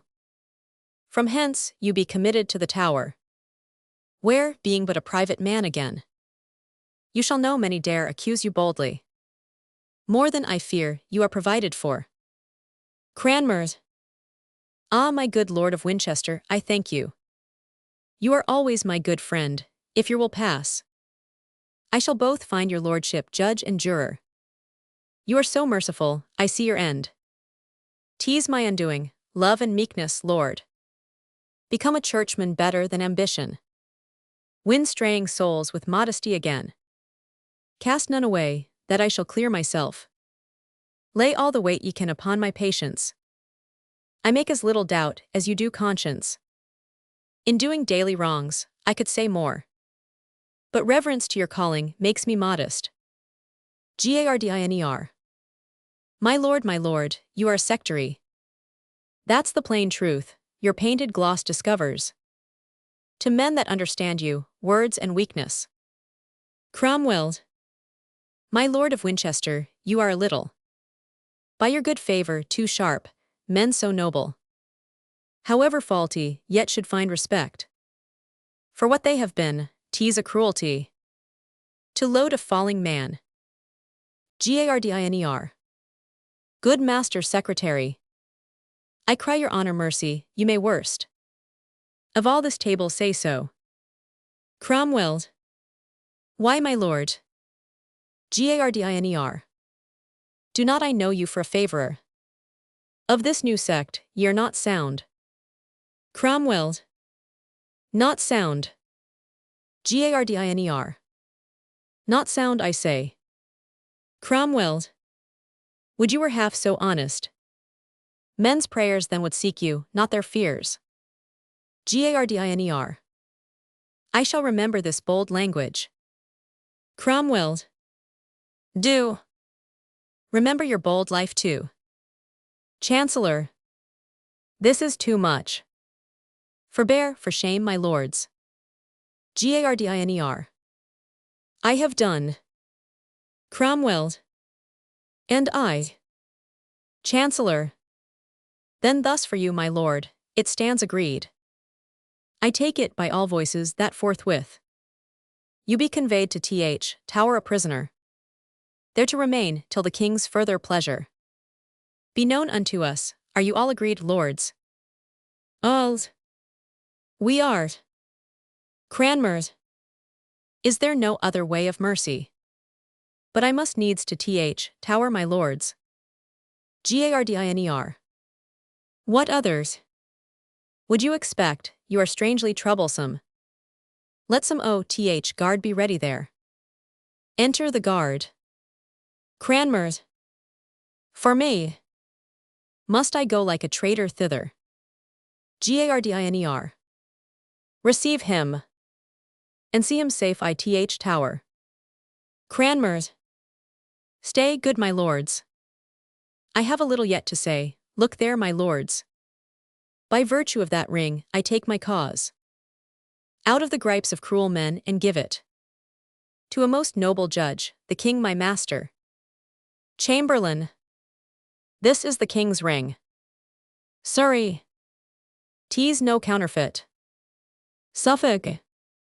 'Tis the right ring, by heaven, I told ye all. When we first put this dangerous stone a-rolling, 'twould fall upon ourselves. Norfolk. Do you think, my lords, the king will suffer but the little finger of this man to be vexed? Chamberlain. 'Tis now too certain. How much more is his life in value with him? Would I were fairly out. Cromwell. My mind gave me, in seeking tales and informations, against this man, whose honesty the devil and his disciples only envy at. Ye blew the fire that burns ye, now have it ye. Enter King, frowning on them, takes his seat. Gardiner. Dread sovereign, how much are we bound to heaven? In daily thanks, that gave us such a prince. Not only good and wise, but most religious. One that, in all obedience, makes the church the chief aim of his honor, and to strengthen that holy duty out of dear respect. His royal self in judgment comes to hear the cause betwixt her and this great offender. King, you were ever good at sudden commendations. Bishop of Winchester, but no, I come not to hear such flattery now, and in my presence. They are too thin and bare to hide offenses. To me you cannot reach, you play the spaniel, and think with wagging of your tongue to win me. But whatsoe'er thou tax me for, I'm sure thou hast a cruel nature and a bloody. Good man, sit down, now let me see the proudest. He that dares most, but wag his finger at thee. By all that's holy, he had better starve. Then but once think this place becomes thee not. Surrey. May it please your grace. King. No, sir, it does not please me. I had thought I had had men of some understanding and wisdom of my counsel, but I find none. Was it discretion, lords, to let this man, this good man, few of you deserve that title, this honest man, wait like a lousy footboy at chamber door, and one as great as you are? Why, what a shame was this, did my commission bid ye so far forget yourselves? I gave ye power as he was a counselor to try him, not as a groom. There's some of ye, I see, more out of malice than integrity, would try him to the utmost, had ye mean, which ye shall never have while I live. Chancellor. Thus far, my most dread sovereign, may it like your grace to let my tongue excuse all, what was purposed concerning his imprisonment was rather, if there be faith in men, meant for his trial, and fair purgation to the world, than malice, I'm sure in me. King. Well, well, my lords, respect him. Take him and use him well, he's worthy of it. I will say thus much for him, if a prince may be beholding to a subject, I am for his love and service, so to him make me no more ado, but I'll embrace him. Be friends, for shame, my lords, my lord of Canterbury. I have a suit which you must not deny me. That is, a fair young maid that yet wants baptism. You must be godfather and answer for her. Cranmer's, the greatest monarch now alive, may glory in such an honor. How may I deserve it, that am a poor and humble subject to you? King. Come, come, my lord, you'd spare your spoons. You shall have two noble partners with you, the old Duchess of Norfolk and Lady Marquis Dorset. Will these please you? Once more, my lord of Winchester, I charge you, embrace and love this man. Gardiner. With a true heart and brother love I do it. Cranmer's. And let heavens witness how dear I hold this confirmation. King. Good man, those joyful tears show thy true heart. The common voice I see is verified of thee, which says thus, do my lord of Canterbury a shrewd turn, and he is your friend forever. Come, lords, we trifle time away. I long to have this young one made a Christian. As I have made you one, lords, one remain. So I grow stronger, you more honor gain. Scene 3, the palace yard. Noise and tumult within. Enter Porter and his man. Porters. You'll leave your noise anon, ye rascals. Do you take the court for parish garden? Ye rude slaves, leave your gaping. 1. Good Master Porter, I belong to Th. Larder. Porters. Belong to Th. Gallows and be hanged, ye rogue. Is this a place to roar in? Fetch me a dozen crabtree staves and strong ones. These are but switches to 'em, I'll scratch your heads. You must be seeing christenings. Do you look for ale and cakes here, you rude rascals? Porter's man. Pray, sir, be patient. tease as much impossible. Unless we sweep 'em from the door with cannons. To scatter 'em as tease to make 'em sleep. On May Day morning, which will never be. We may as well push against Paul, as stir 'em. Porters! How got they in and be hanged? Porter's man. Alas, I know not, how gets the tide in. As much as one sound cudgel of 4 foot. You see the poor remainder, could distribute. I made no spare, sir. Porters! You did nothing, sir. Porter's man. I am not Samson, nor Sir Guy, nor Colbrand. To mow 'em down before me, but if I spared any, that had a head to hit, either young or old. He or she, cuckold or cuckold maker. Let me ne'er hope to see a chine again. And that I would not for a cow, God save her. 1. Do you hear, Master Porter? Porters! I shall be with you presently, good Master Puppy. Keep the door close, Sirrah. Porter's man. What would you have me do? Porters! What should you do but knock 'em down by dozens? Is this Moorfields to muster in? Or have we some strange Indian with the great tool come to court, the women so besiege us? Bless me, what a fry of fornication is at door. On my Christian conscience, this one christening will beget 1,000. Here will be father, godfather, and all together. Porter's man. The spoons will be the bigger, sir. There's a fellow somewhat near the door, he should be a brazier by his face, for oh my conscience, 20 of the dog days now reign in's nose. All that stand about him are under the line, they need no other penance. That firedrake did I hit 3 times on the head, and 3 times was his nose discharged against me. He stands there like a mortar piece to blow us. There was a haberdasher's wife of small wit near him, that railed upon me, till her pinked porringer fell off her head, for kindling such a combustion in the state. I missed the meteor once and hit that woman who cried out clubs, when I might see from far some 40 truncheoners draw to her succor, which were the Hope O'th strand where she was quartered. They fell on, I made good my place. At length they came to Broomstaff to me.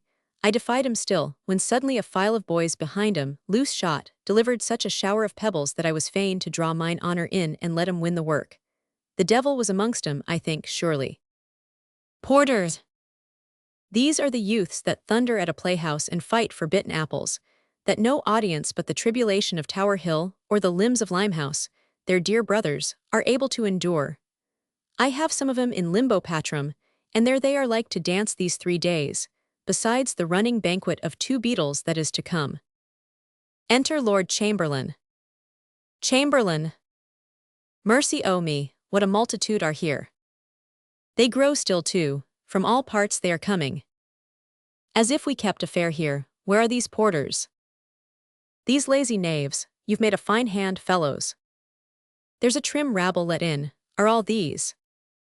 Your faithful friends O.T.H. suburbs, we shall have. Great store of room, no doubt, left for the ladies. When they pass back from the christening. Porters! An't please your honor. We are but men, and what so many may do. Not being torn a pieces, we have done. An army cannot rule 'em. Chamberlain! As I live. If the king blame me for't, I'll lay ye all. By heels and suddenly and on your heads. Clap round fines for neglect, your lazy knaves. And here ye lie baiting of bombards when ye should do service, hark the trumpets sound. They're come already from the christening. Go break among the press, and find a way out. To let the troops pass fairly, or I'll find. A marshalsea shall hold ye play these 2 months. Porters! Make way there for the princess. Porter's man. You great fellow. Stand close up, or I'll make your head ache. Porters! UITH Camlet, get up OTH rail. I'll peck you o'er the pales else. Scene 4, the palace. Enter trumpets, sounding. Then 2 aldermen, Lord Mayor, Garter, Cranmer, Duke of Norfolk with his marshal's staff, Duke of Suffolk, 2 noblemen bearing great standing bowls for the christening gifts. Then 4 noblemen bearing a canopy, under which the Duchess of Norfolk, godmother, bearing the child richly habited in a mantle, etc., train borne by a lady. Then follows the Marchioness Dorset, the other godmother and ladies. The troop pass once about the stage, and Garter speaks. Garters! Heaven from thy endless goodness, send prosperous life, long and ever happy, to the high and mighty Princess of England, Elizabeth. Flourish, enter king and guard. Cranmers! And to your royal grace and the good queen. My noble partners and myself thus pray. All comfort, joy, in this most gracious lady. Heaven ever laid up to make parents happy, may hourly fall upon ye. King! Thank you, good Lord Archbishop. What is her name? Cranmers. Elizabeth. King! Stand up, Lord. The king kisses the child. With this kiss take my blessing, God protect thee. Into whose hand I give thy life. Cranmers. Amen. King! My noble gossips, you have been too prodigal. I thank ye heartily, so shall this lady. When she has so much English. Cranmers. Let me speak, sir. For heaven now bids me, and the words I utter. Let none think flattery, for they'll find 'em truce. This royal infant, heaven still move about her.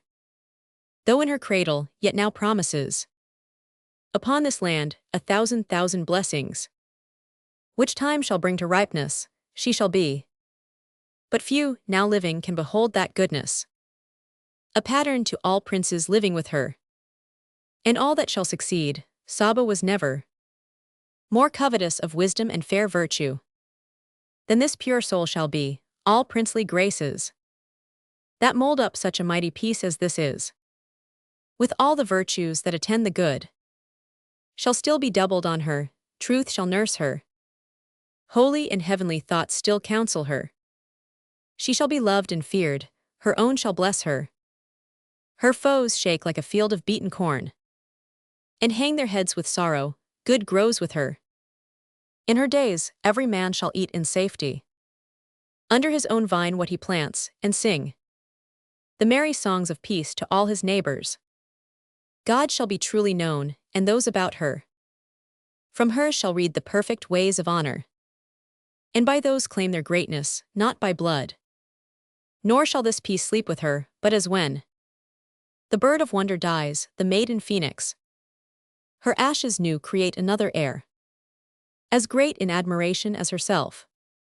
So shall she leave her blessedness to one, when heaven shall call her from this cloud of darkness, who from the sacred ashes of her honor shall star-like rise as great in fame as she was. And so stand fixed, peace, plenty, love, truth, terror, that were the servants to this chosen infant, shall then be his, and like a vine grow to him, wherever the bright sun of heaven shall shine. His honor and the greatness of his name shall be and make new nations, he shall flourish, and like a mountain cedar, reach his branches. To all the plains about him, our children's children shall see this and bless heaven. King! Thou speakest wonders. Cranmers! She shall be to the happiness of England. An aged princess, many days shall see her, and yet no day without a deed to crown it. Would I had known no more, but she must die. She must, the saints must have her, yet a virgin. A most unspotted lily shall she pass to the ground, and all the world shall mourn her. King! O Lord Archbishop! Thou hast made me now a man, never before. This happy child did I get anything. This oracle of comfort has so pleased me, that when I am in heaven I shall desire to see what this child does, and praise my Maker. I thank ye all, to you my good Lord Mayor. And you, good brethren, I am much beholding. I have received much honor by your presence. And ye shall find me thankful. Lead the way, lords. Ye must all see the Queen, and she must thank ye. She will be sick else, this day no man think. Has business at his house, for all shall stay. This little one shall make it holiday.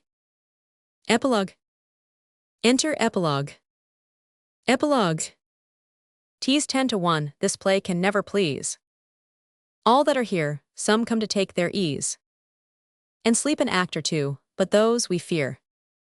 We've frighted with our trumpets, so tease clear. They'll say tease not others, to hear the city abused extremely and to cry, that's witty. Which we have not done neither, that I fear. All the expected good we're like to hear. For this play at this time is only in the merciful construction of good women. For such a one we showed 'em, if they smile, and say 'twill do, I know within a while. All the best men are ours, for tease ill hap. If they hold when their ladies bid 'em clap.